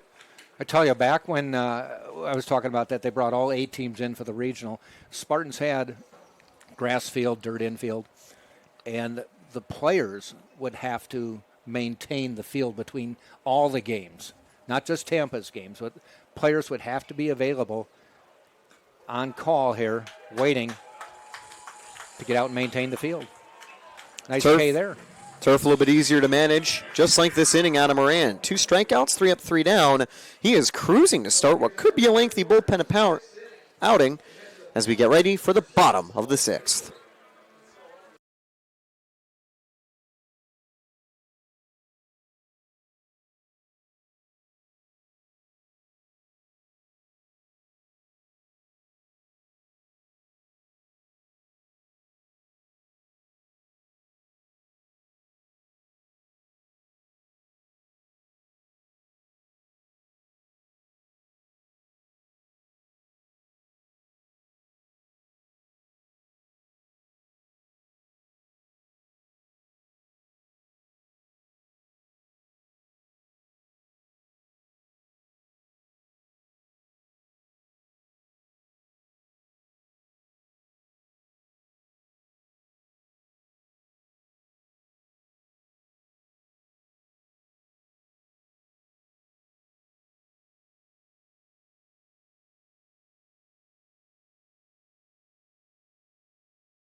So here we go with a brand new inning. Vegas going to try to go for the quality start. 3-3 here at the Birdcage. Taylor Storley, Jack Ike on the call. Beginning the final weekend series of the season. A little bit earlier than the weekend, but kind of matches the start date for next week's regional play. Should be exciting all across the nation. D2 playoffs across the board here in the spring are underway.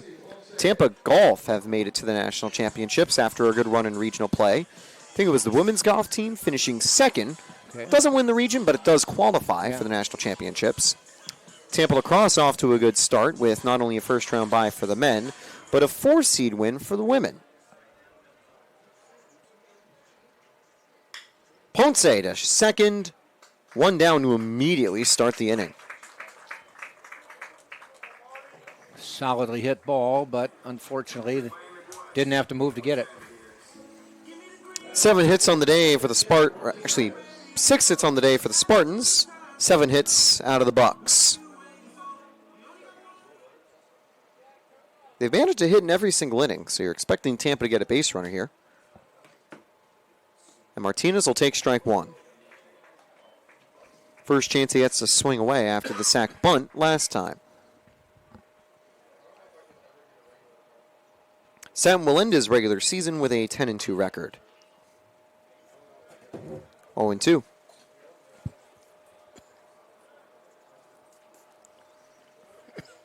At least I believe Sam will. He's probably not going to get a bullpen appearance. No. You only expect that in the playoffs if you want to call his number, trying to clinch the region or super region or national championships. Tampa's ace C.J. Williams last year got the final out in Cary for the title game. And now he's with the Long Beach Coconuts, or Loco Beach Coconuts. 1-2 now to Martinez. Outside 2-2.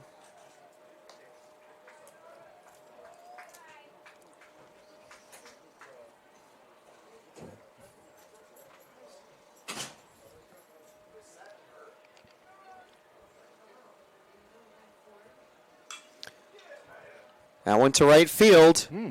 It is high and gonna fall and drop at the warning track. Doesn't go over the wall, so it'll be a triple. He's gonna not send him home, hold him up at third. He might have had a chance for an inside the Parker. Yeah, might have had a pretty good chance. I think if there was 2 outs, you send him. But because there's one, give Fiker the chance for a sac fly. A triple standing for Martinez. They barely get to the ball in time at the right center field wall. I wonder if Opie and Hatfield just had a you get it, no you get it type of play, and no one could get it.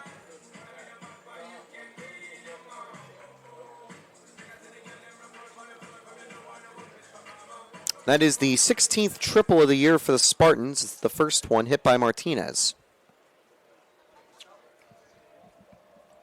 Well, you said they've gotten a hit every inning.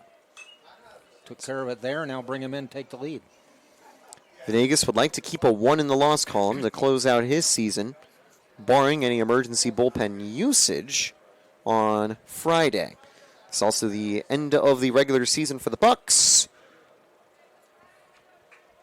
More than likely the end of the season as well. No conference tournament. Infield playing pretty shallow for Fiker as he falls behind 0-2. Great diving stop by Trelongo on the previous Fiker ground ball. They were able to get the out at home, preventing Vanacek from tying the game.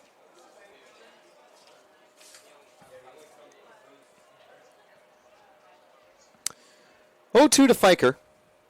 Swing and a miss. Gets him on the fastball. 7 strikeouts for Venegas today. I think that might be close to his season high. 2 down.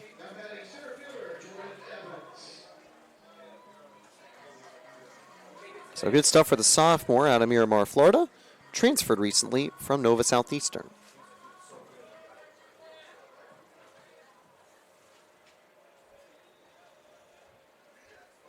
And yes, 7 is his season highest strikeouts as the count goes 0-1. I believe that will translate to his career high too. Was against St. East Bay all the way back on January 30th. He had 6 over 4 scoreless innings. As the count goes 1-1. One Sunshine State Conference team not playing this weekend is Florida Tech. They're already at 30 games. With 11 teams in the conference, there's always one team that doesn't play each weekend. In conference play, they may schedule non-conference, but Florida Tech. Evans into left. Tampa takes the lead. His first hit and first RBI of the day.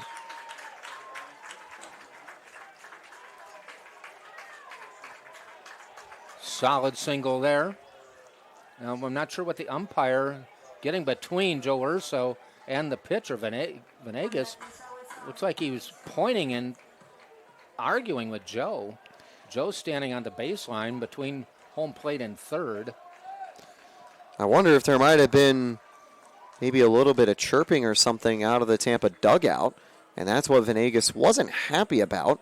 It would be 4-3 Spartans as the umpires kind of checking on Urso, checking on Venegas. Pitching coach also headed out there too.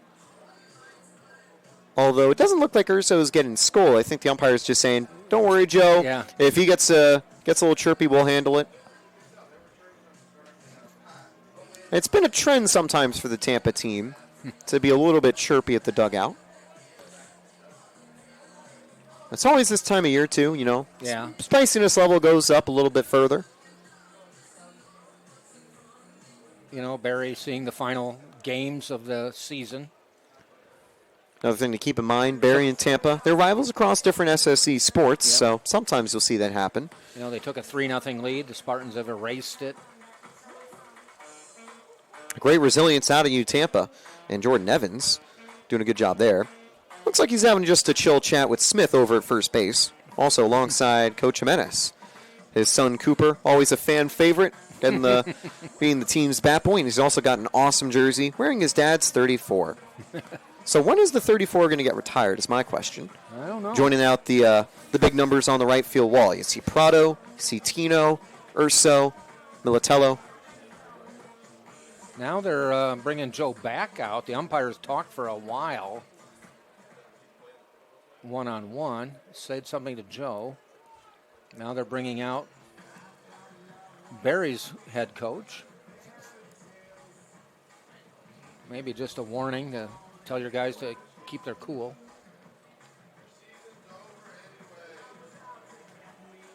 So that's what's causing the delay here in the bottom of the sixth.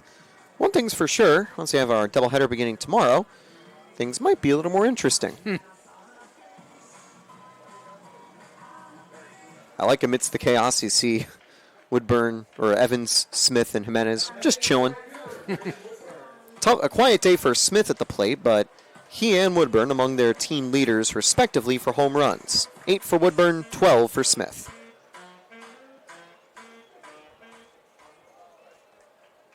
Actually, Evans, 7. Woodburn, 8. They're playing Woodburn very deep and left. Makes sense. Good block down low. It'll be ball 1 to Woodburn. He's reached base 3 times today, as expected out of Braden Woodburn, especially heating up here for the playoffs.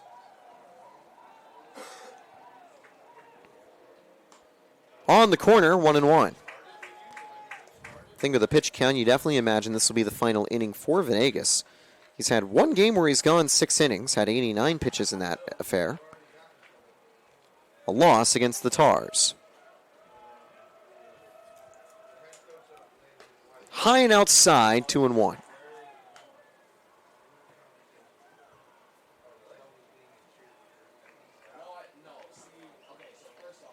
Heart of the order here for the Spartans. You'd like to get the out quickly if you're Venegas. Tampa builds momentum here with 2 away. Could get ugly. That fly ball is going to help him out. Shallow enough for out number 3. That carried pretty far, but probably higher than deep. Indeed. I think you said it correctly, higher than deep. 2 hits, 1 run, 1 stranded, and for the first time since the bottom of the first, the Spartans are back in front through 6 innings played. Moran will now be in the win column as he looks to keep things quiet. Due up. Oh.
So we're ready to go for the top of the 7th. Jack is also back and ready to go for the frame with the lead in hand. All right, nice job getting us the lead.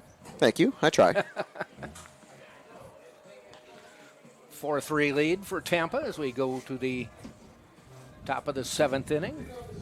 It'll be Opie, Hefner, Perez for Barry. First time, as Taylor said, since the first that Tampa is on top. Tobin Moran, 1 inning in the books, getting ready for inning number 2. First pitch, ground ball. That is a foul ball, barely.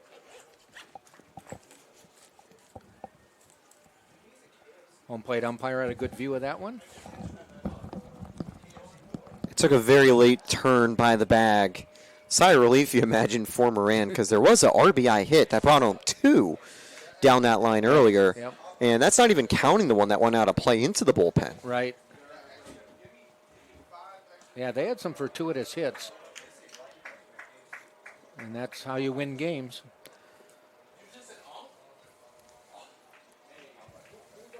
So now 0-2 to Opie, who is over 2 today.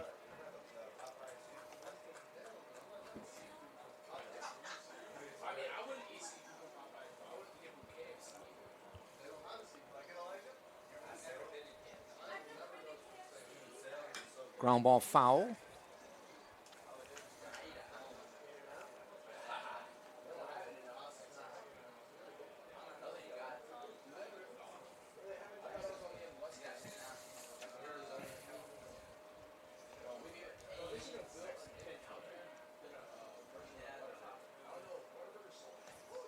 That looked pretty good. It is. Strike 3 on an 0-2 pitch.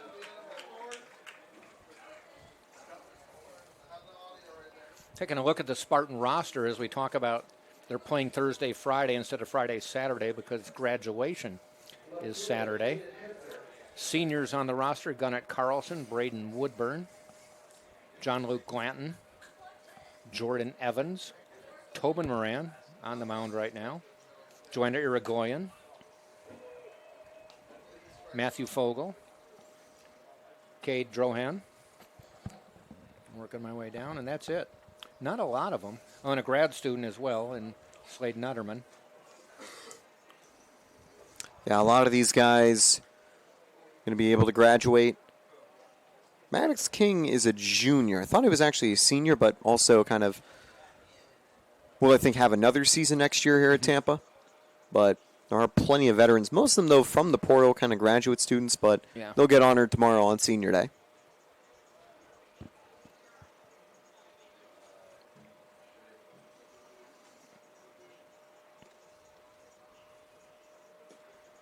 Nice pitch by Moran, and he gets another strikeout. That one totally fooled Hefner. 2 down.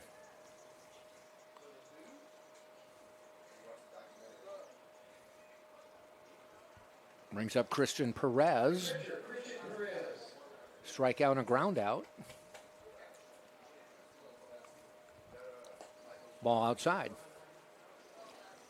This Field is pretty much in shade right now. Yeah, and in about 30 or so minutes, I think the sun will fully set. This time of year, it comes down a bit later. It's already 7:53 p.m., believe it or not. I can check with the intern. I think sunset is in the 8:10 area these days. Let's see if we can verify. 8:07. So pretty close.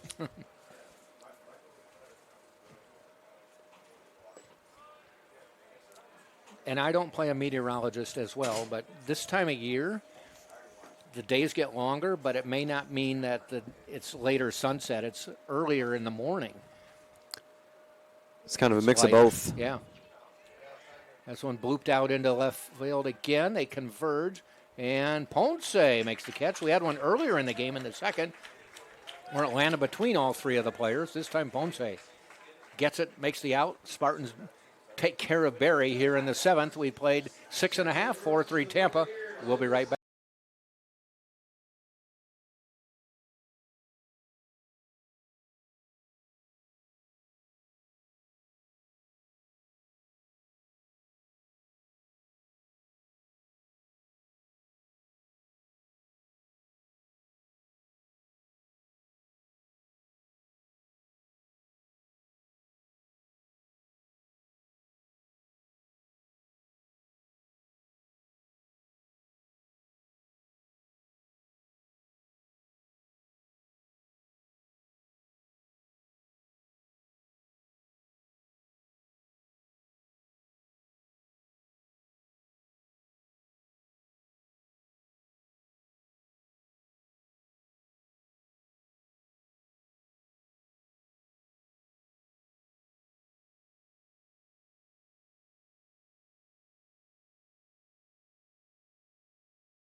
Bottom of the 7th we go. Pitching change. Venegas' day is done for Barry.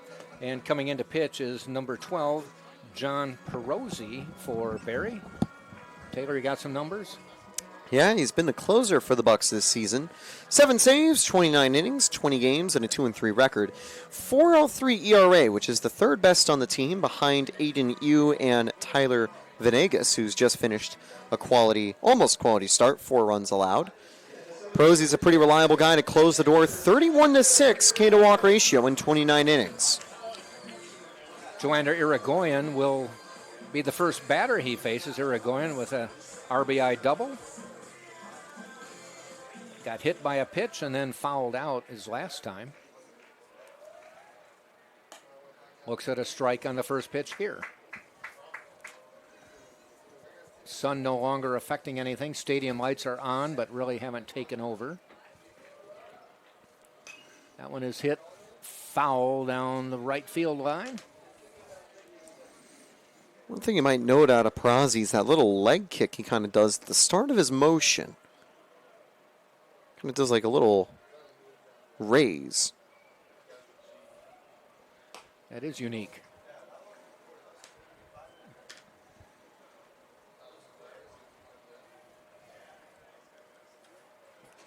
One ball, 2 strikes to Irigoyen. Here's the pitch.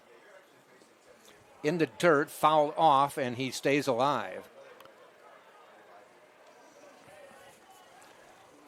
Catcher not able to hold on to it. Perez, I think it actually probably hit down in the dirt first and bounced in the mitt. So Irigoyen will get another try. Perossi's ready to pitch. Ball high, 2-2.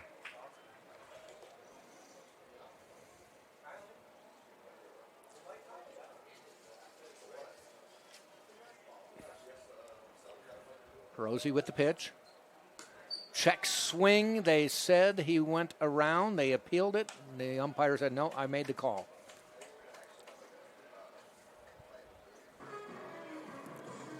So 1 down. And to the plate, Jake Books. Good chance for Books to try to recover against the new arm. 3 strikeouts today. Very uncharacteristic of him.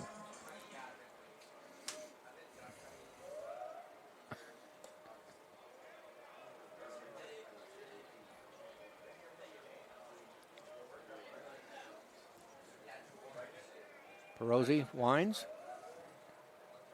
And that is hit out into left field, taking the left fielder deep. Hefner deep at the wall, and he caught it on the warning track.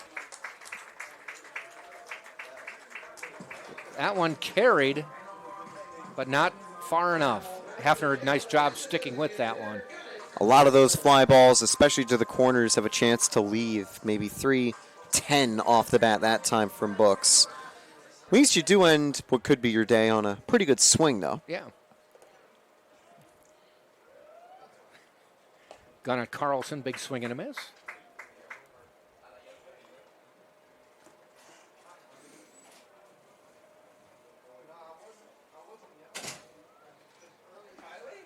Ball just outside, 1-1.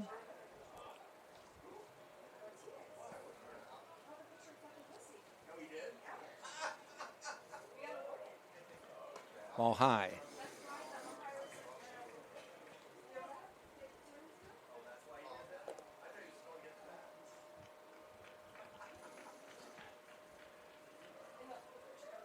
And the pitch. Strike. 2-2.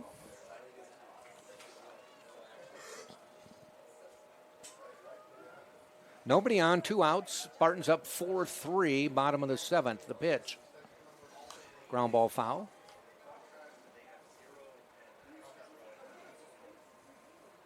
Carlson today fouled out. Hit into a double play and walked.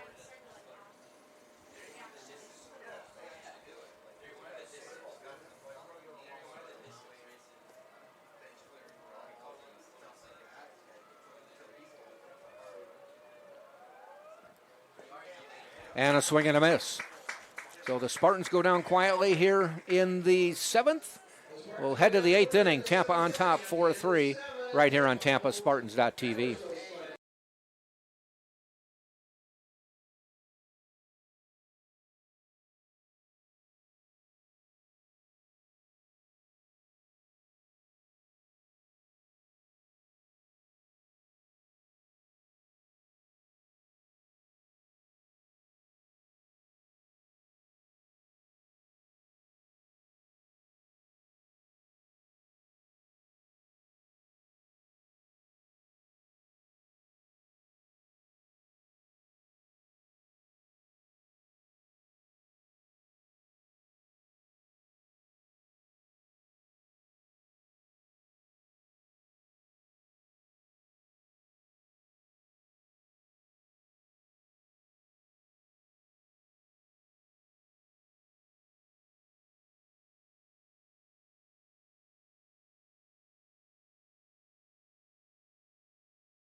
Top of the 8th inning we head. Tampa on top 4-3. Tobin Moran back on the mound for his 3rd inning. Dyson Joseph, number 9 hitter, will be at the plate. He had a 2 RBI single back in the 2nd inning, struck out in the 5th. Moran's looked really good out of the bullpen today. Not that it's been anything different. He's been very reliable as a kind of that new closer for the Spartans, and he's got the energy to go the distance out of the pen. So it's bad news for the Bucks if they're hoping that Moran will get tired out. As long as that pitch count doesn't hit like 60, probably good for the 9th inning. It's just a little over 30.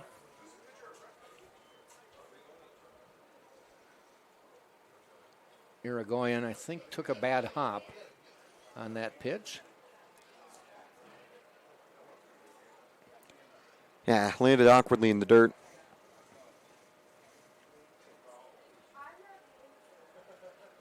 Umpire killing time, cleans the plate. Irigoyen says play ball, we're ready. Moran, he doesn't waste time, he's whining and firing. Fouled off. I think you could definitely see Moran's confidence continue to improve as the season's gone on. When I had a chance to catch up with Moran before one of the games, middle of the season, that's what he said has been his biggest improvement, just kind of coming back from his injury and feeling confident in his abilities again. And fielding his position well. So Joseph down for the first out of the inning. We go to the top of the order. Hatfield strolling to the plate. This is the center fielder, Xavier Hatfield.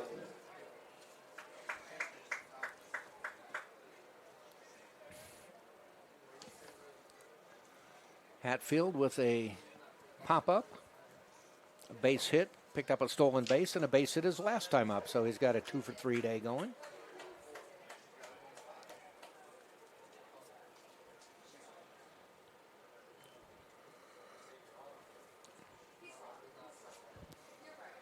Ball outside.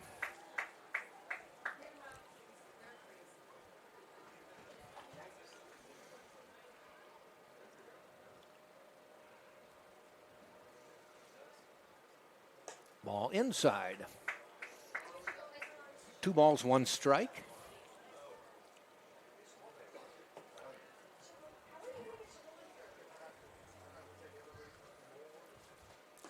And outside now, 3-1. Got ahead with the first pitch strike, now 3-1.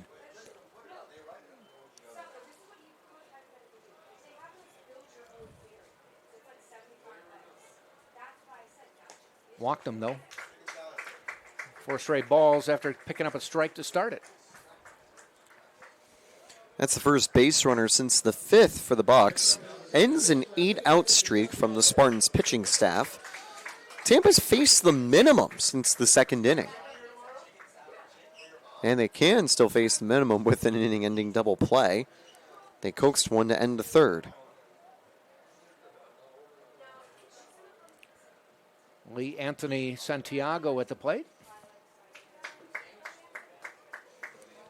He has an 0-for-3 day going.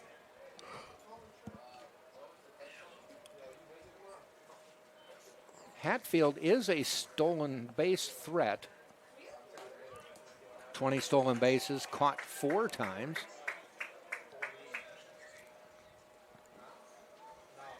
He got caught jumping a bit early against Satin earlier today when he was the most recent base runner. It was a great pickoff play that got him out at second for the second out in the 5th.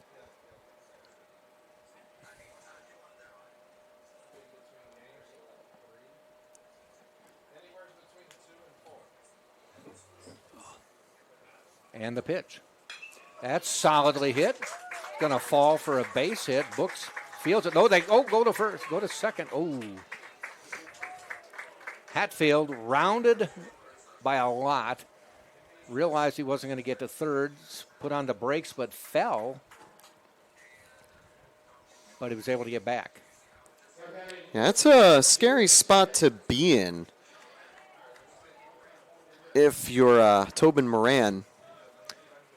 Or actually, if you're the base runner, I don't know why I was thinking Tobin Moran. This is kind of a tricky spot, 2 on and 1 out, but Brooks just couldn't get the most accurate throw because normally in that spot, you're just going, okay, hitting the relay, Yeah. keep the runner there. Yep. But kind of had to make a late turn to second and just takes a couple of bounces. Now the tying run is on second here in the 8th inning.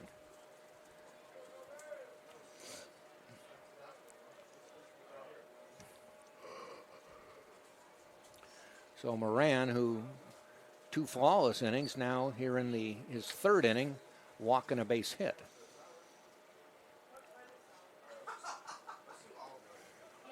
Ball blocked by Irigoyen. 1-1.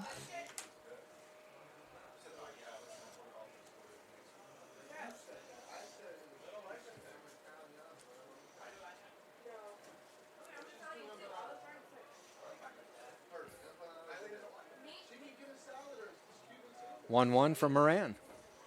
Nice off-speed pitch. 1 ball, 2 strikes.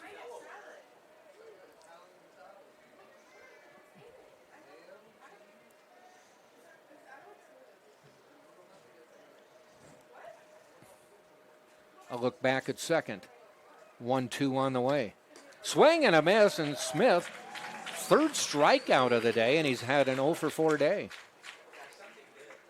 They've tempted him. I think all 3 of the strikeouts, they've tempted him on low outside pitches once he had 2 strikes. Yeah, why stop if it's not broken? And that's a huge strikeout for Moran, getting the 2nd out here in a very dangerous pinch. Brings Trelongo to the plate. He's got 2 singles and a strikeout. He's hit the ball well. Check swing for a strike.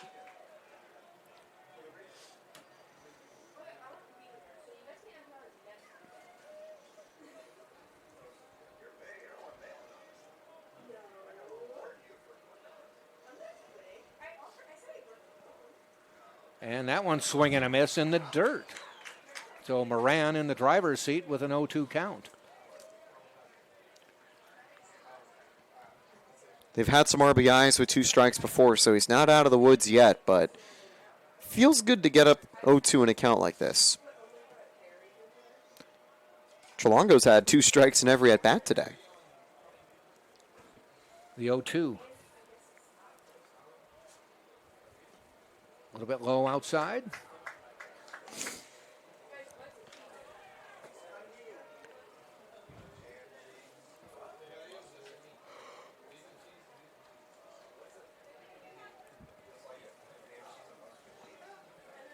And the pitch.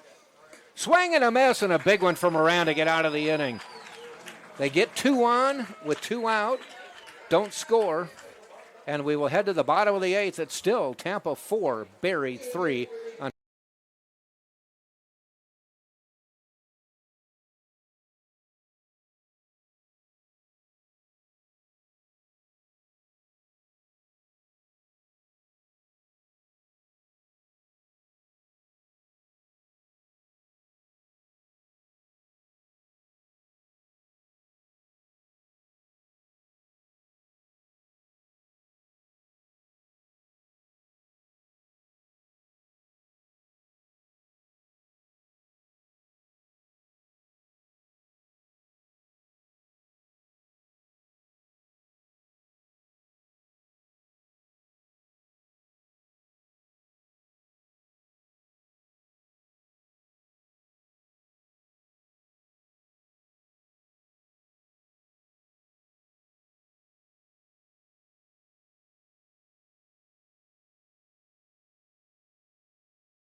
bottom of the 8th we go. Spartans still up 4-3. Walker Vanacek coming to the plate.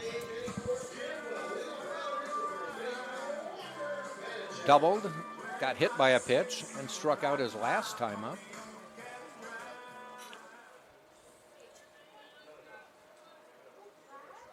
And a swing and a miss there. Just like Moran Perazzi, really good out of the bullpen. You mentioned something to me at the end of the previous inning. Keep an eye out for the crowd reacting to his little raise before he throws.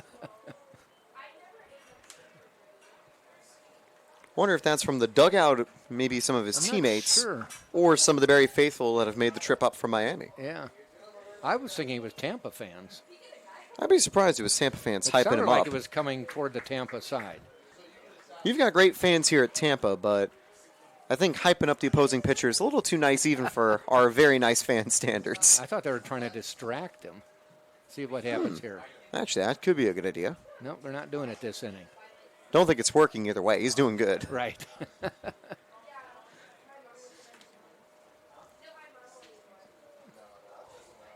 2-2 to Vanacek.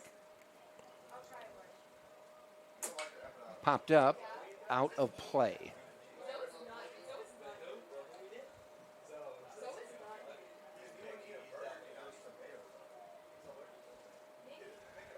Ponce Martinez to follow.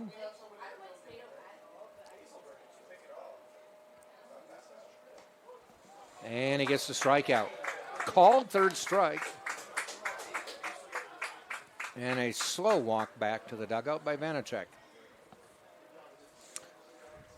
He almost Can't looked like fight. he was going to give the ump a chance to change his mind, think about it. But yeah, you can't fight City Hall. That's Yeah. going to be locked in stone. Yeah. Tampa's gone down 10 times on strikes today. Yeah. Conversely, 12 for the Bucks. Okay. Ponce looks at one inside.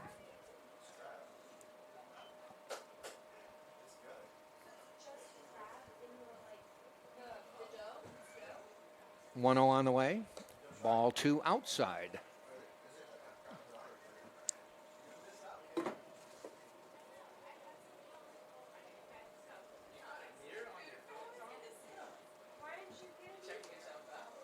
And ball 3 outside. More than likely Ponce taking all the way. We'll see. Force Perosi to throw a strike. And he does.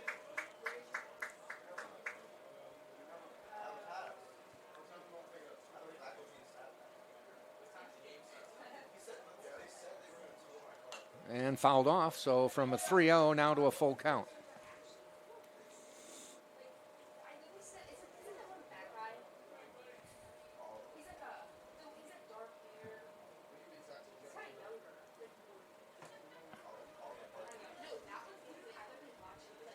Ground ball, that's going to get up the middle, base hit for Ponce.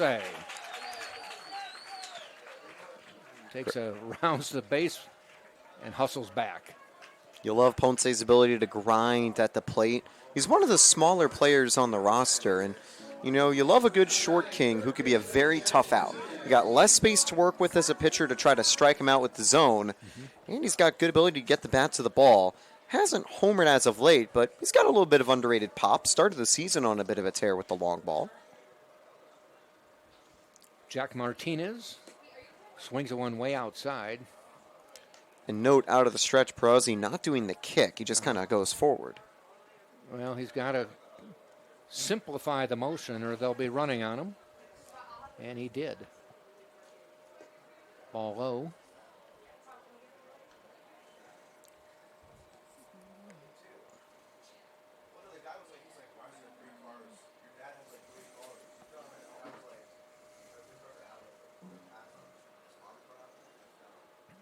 Perosi looks, fires.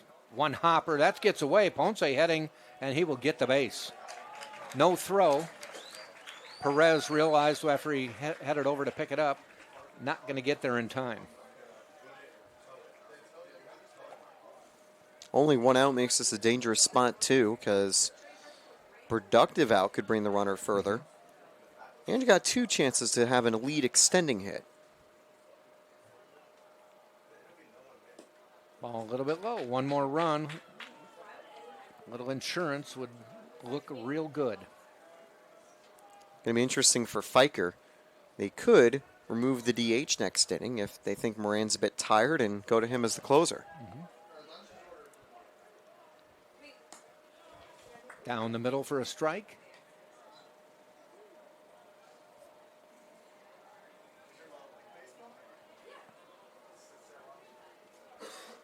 Ponce with a short lead off second. Now extends it a little. The pitch. Ball outside. He gets a walk. So base hit. And a walk. Ponce took a couple steps toward third like he was going to just try to walk to third thinking maybe they wouldn't notice. I like the idea, but Barry was ready. Keep an eye out for the double play ball. That's the big worry here is they'll have a conference on the mound. So before Luke Fiker bats, we'll have a mound visit. There's no double play. Evans have another chance. Took the lead for Tampa in the 6th. Well, I was going to mention, I saw this great video, baseball video. It was a high school game. Bases were loaded, 2 out. Guy hits a ground ball. I think it was to short. Throw it home. Catcher doesn't make the tag. Ugh. And that wins the game. Everybody on the team races out and celebrating the win on the walk-off base hit. Umpires gather and said, oh, wait, the bases were loaded. It was a force, and the catcher had his foot on the base. Of course. Missed the tag, but we didn't catch that. Exactly. So he's out. So all the players were out in center field cheering and had to come back. And then the team that was in the field ended up winning the game in the bottom of the inning. That is unlucky.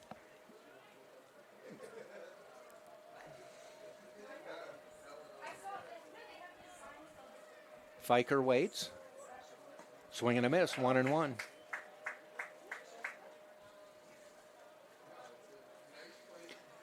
Always that situation as well. If you think about trying to get the out, maybe first base would have been the easier out on that play. Depends. It might have been a base hit into center or into left, and they threw it out. But anyway, he did have his foot on the base. Right. But then he tried to tag him. That and too. Missed, and nobody caught it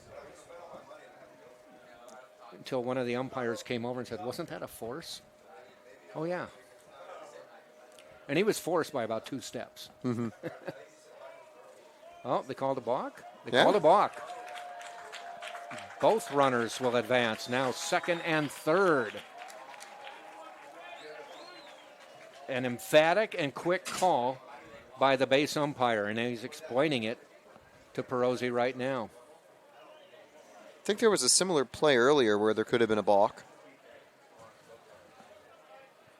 So that's big because it takes the force away with 1 out here. And the double play away, Yes, which is the force. yes. 1 ball, 2 strikes.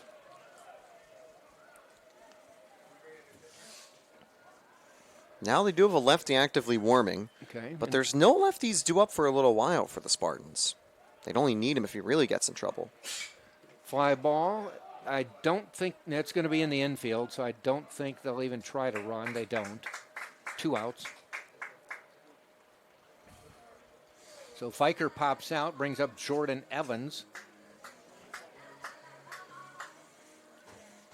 And he would like nothing more than driving in a couple runs.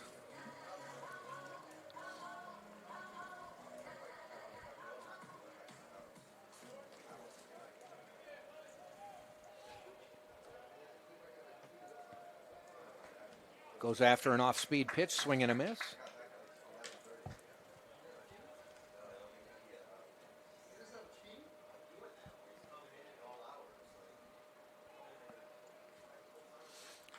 Tapped that one foul, so he's in the hole 0-2 quickly. It's big out to get after the block for Perosi. You put yourself in a bit of trouble, but now get yourself out of a little trouble. And now 2 strikes, 2 outs. Evans RBI single last at bat, the lead, the winning run at the moment. Put the Spartans up 4-3. Spartans have scored 4 runs on single runs in 4 innings. Barry has scored 3 runs, all in 1 inning. Inside. Yeah, Tampa have left 7 on the base path. If they don't score here, they'd leave 9. Only 4 have been left on base out of the Bucks. It's because they had a runnerless stretch of 5 innings. Swing and a miss. We will go to the top of the 9th in a 4-3 baseball game. Spartans see if they can get out of it and pick up the win. We'll be right back on TampaSpartans.com.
Top of the 9th we go. It'll be Luca Mendez leading off, the number 5 hitter, followed by Opie, and then Hefner. Luke Fiker has moved from second base to the mound. Braden Woodburn has moved from right field to second base. Jake Books has moved from left field to right field. And Jack Iovino is in left field. Yeah, Iovino is a sophomore out of Medfield, Massachusetts, hitting .316 on the JV team. He gets the call-up for tonight's game as a defensive sub.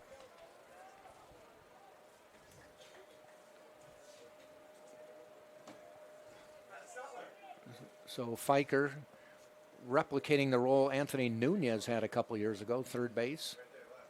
Oh, Fiker's played other positions this year, third base and then closer.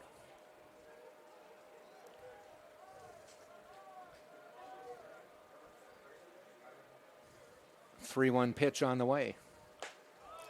Strike 2, full count.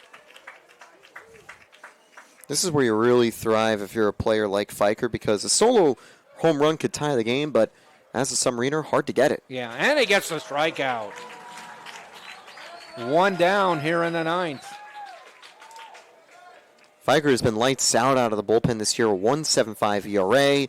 That's his 24th strikeout in 25 innings. He does have 11 walks in that span, but he's only given up 20 hits alongside it, so does a good job navigating with base runners. Blake Opie at the plate now. He's 0 for 3.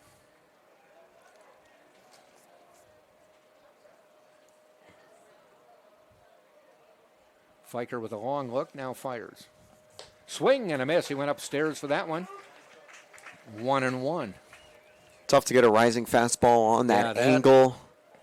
Was that more of a four-seamer, too? Because I know Fiker throws a lot of two-seamers like that. Yeah.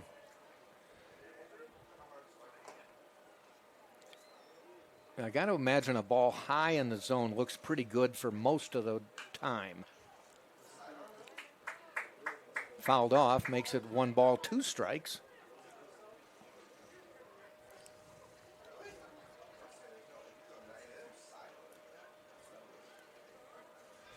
One, two, outside, 2-2.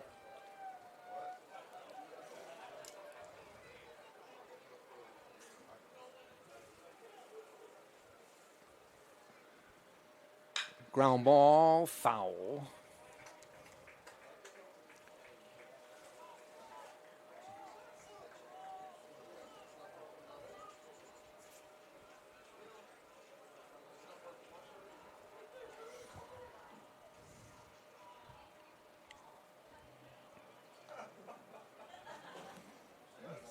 New baseball tossed in. Fiker's ready. 2-2 pitch coming up with 1 out.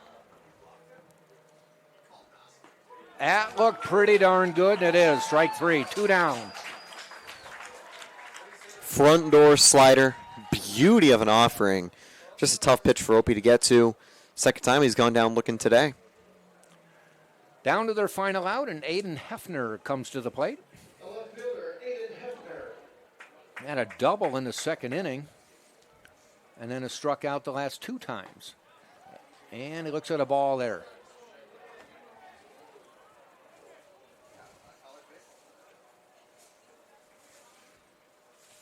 Swing and a miss. 1-1. Fiker trying to close this one out for Tampa. Strike 2. They're down to their final strike. That was right on the black. Great spot for the sinker. Swing and a miss, and the Spartans win it. That one was outside, but Hefner went at it anyway. So the Spartans pick up the win. Luke Fiker closing it out here in the 9th inning for Tampa. Tampa wins it 4-3. Tampa, 4 runs, 9 hits, no errors. Barry, 3 runs, 8 hits, and no errors. The Spartans now 25-3 in conference play with 2 games left to go. And Tampa now 39-8 overall. Taylor a chance to get to the 40 win mark tomorrow. Barry 8-19 now in conference play, 23-24 on the season. So doubleheader coming up to close out the regular season, Taylor. Any final comments? Yeah, I think it should be exciting. A great job to end, first night play for the Spartans with a win. Obviously, we'll actually be playing on Friday tomorrow for the doubleheader, but a great job to kind of end these 1-game sets on a high note. Great outing from Satin. Barry just got the better of him in the second inning, but he did exactly what he needed to. Bounced back with facing the minimum over his final 3 innings. And he could have went 6, he could have went 7, but good idea to keep him. Better energy for the playoffs. He's got about a week break until he'll presumably open regional play as the Game 1 starter. I think that ERA might be a little bit closer to 2 now, but 16 whiffs ends on a high note, and Moran and Fiker they are absolutely flawless out of the pen. 2 runners allowed and 9 strikeouts. I mean, can't really have a better day out of the pitching staff like that. Definitely. All right, Spartans win it 4-3 the final, 25-3 in conference play, 39-8 overall. Doubleheader tomorrow, first game at 1, so join us right here on Tampa Spartans TV. For Taylor Stolworthy, this is Jack Ike saying thanks for joining us. 1 o'clock tomorrow, first pitch, first game of the doubleheader, right here on TampaSpartans.tv.